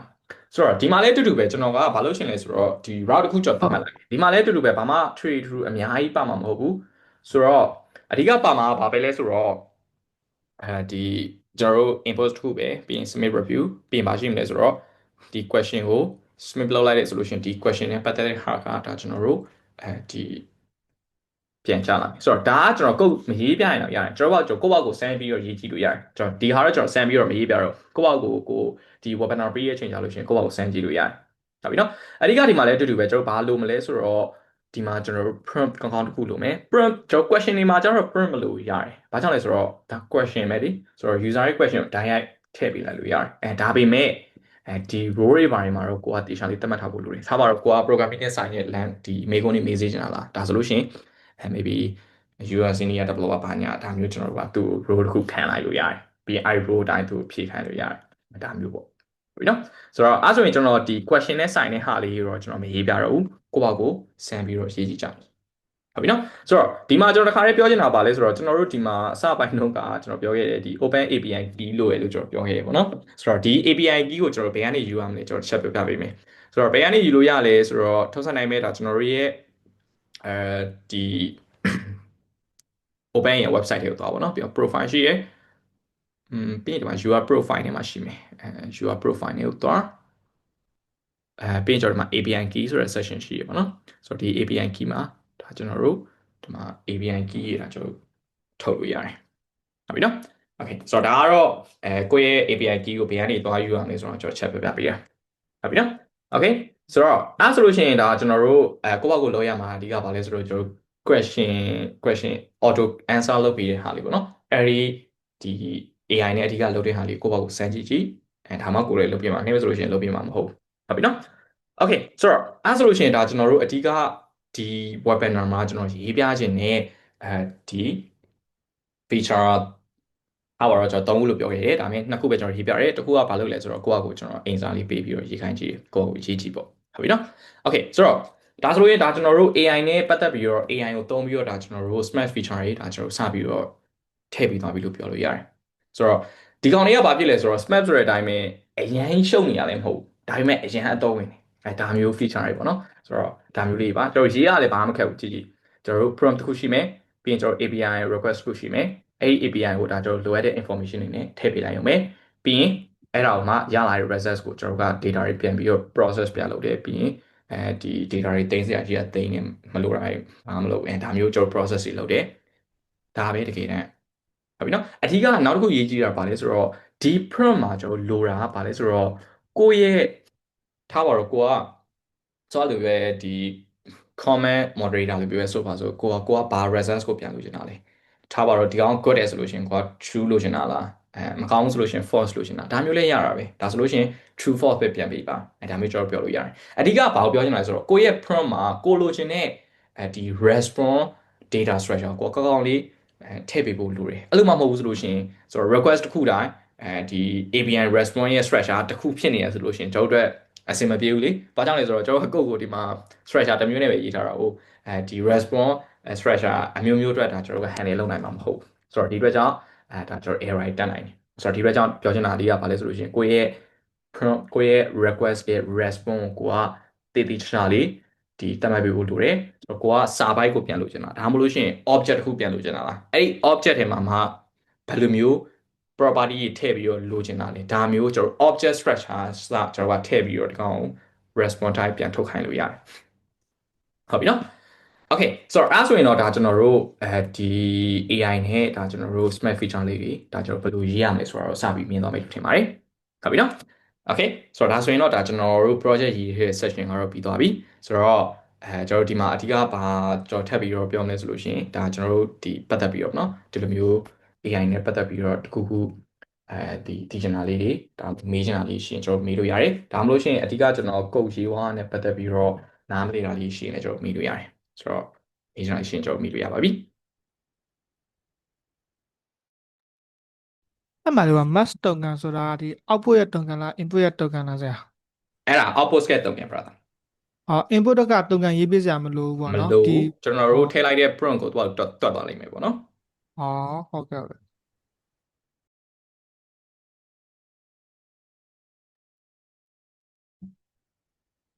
ရှာဆိုတော့ချားလူရောဒါမေးစရာလေးရှင်းကျွန်တော်မေးလို့ရတယ်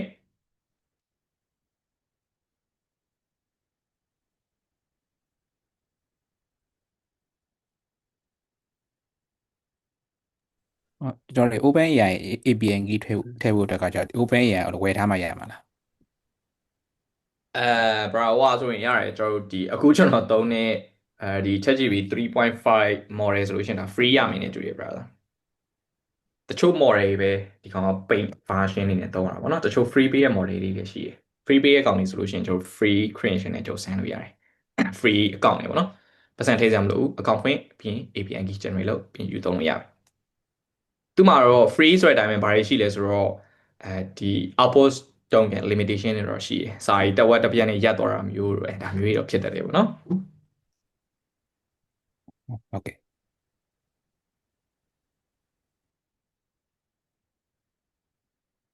Okay ဆိုတော့အဲ့ဒါဆိုရင်တခြားလူတွေရောမေးချင်တာလေးရှင်းကျွန်တော်မေးလို့ရပါတယ်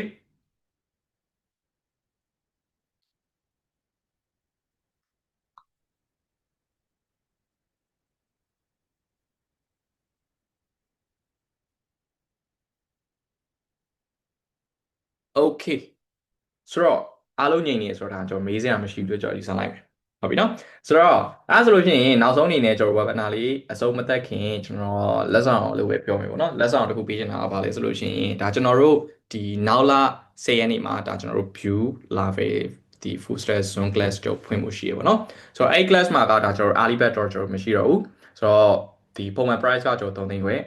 early bird ဆိုလို့ရှိရင်ဒါကျွန်တော်3သိန်းနဲ့ကျွန်တော်လက်ခံပေးရပါတော့ဆိုတော့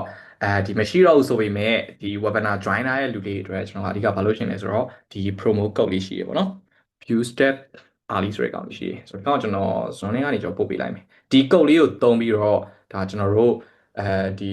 မနေ့ဖြန်ရဲ့ debit card ရေပေါ့နော်2ရက်အတွင်းကျွန်တော်လာရတယ်ဆိုလို့ရှိရင်ကျွန်တော် early bird discount အနေနဲ့9000ကျွန်တော် short ပေးဖို့ရှိရပါတော့ဆိုတော့ကို classic join ခြင်းနဲ့ဒါမှမဟုတ်ကိုတငယ်ချင်းလေးရှိရဆိုလို့ရှိရင် share ပေးလို့ရပါတယ်ကိစ္စမရှိပါဘူးဒီအဓိကဟုတ်ပြီနော်Okay ဒီ code လေးကိုသုံးပြီးတော့ဒါကျွန်တော်တို့လာပြီးတော့ကျွန်တော် page မှာလာပြီးတော့ဆက်သွယ်လို့ရတယ်ဒါဆိုလို့ရှိရင်ကျွန်တော်တို့ဆိုတော့ပြောတဲ့အတိုင်းပဲ discount လေးကျွန်တော်စီစဉ်ပေးမယ်ဟုတ်ပြီနော် Okay ဆိုတော့ yeah အဲ့ဒါဆိုရင်တော့ဒါကျွန်တော်ရဲ့အဓိကဒီ webinar မှာကျွန်တော်လုပ်ချင်တဲ့ဟာလေးလည်းအကုန်လုံးပြီးသွားပြီဆိုတော့တကယ်လို့တခြားမေးစရာများမရှိတော့ဘူးဆိုလို့ရှိရင်ကျွန်တော်တို့ဒီ webinar လေးကိုကျွန်တော်ဒီမှာပဲအဆုံးသတ်လိုက်ပါမယ်ဆိုတော့အားလုံးပဲကျွန်တော် webinar လေးကို join ပေးရတဲ့အတွက်ကျေးဇူးပါဆိုတော့နောက်တဲ့ webinar တွေမှာလည်းကျွန်တော်ထပ်ပြီးတော့တွေ့ချင်ပါသေးတယ် ကျေးဇူးပါဆရာ ကျေးဇူးပါ Okay ပါဗျ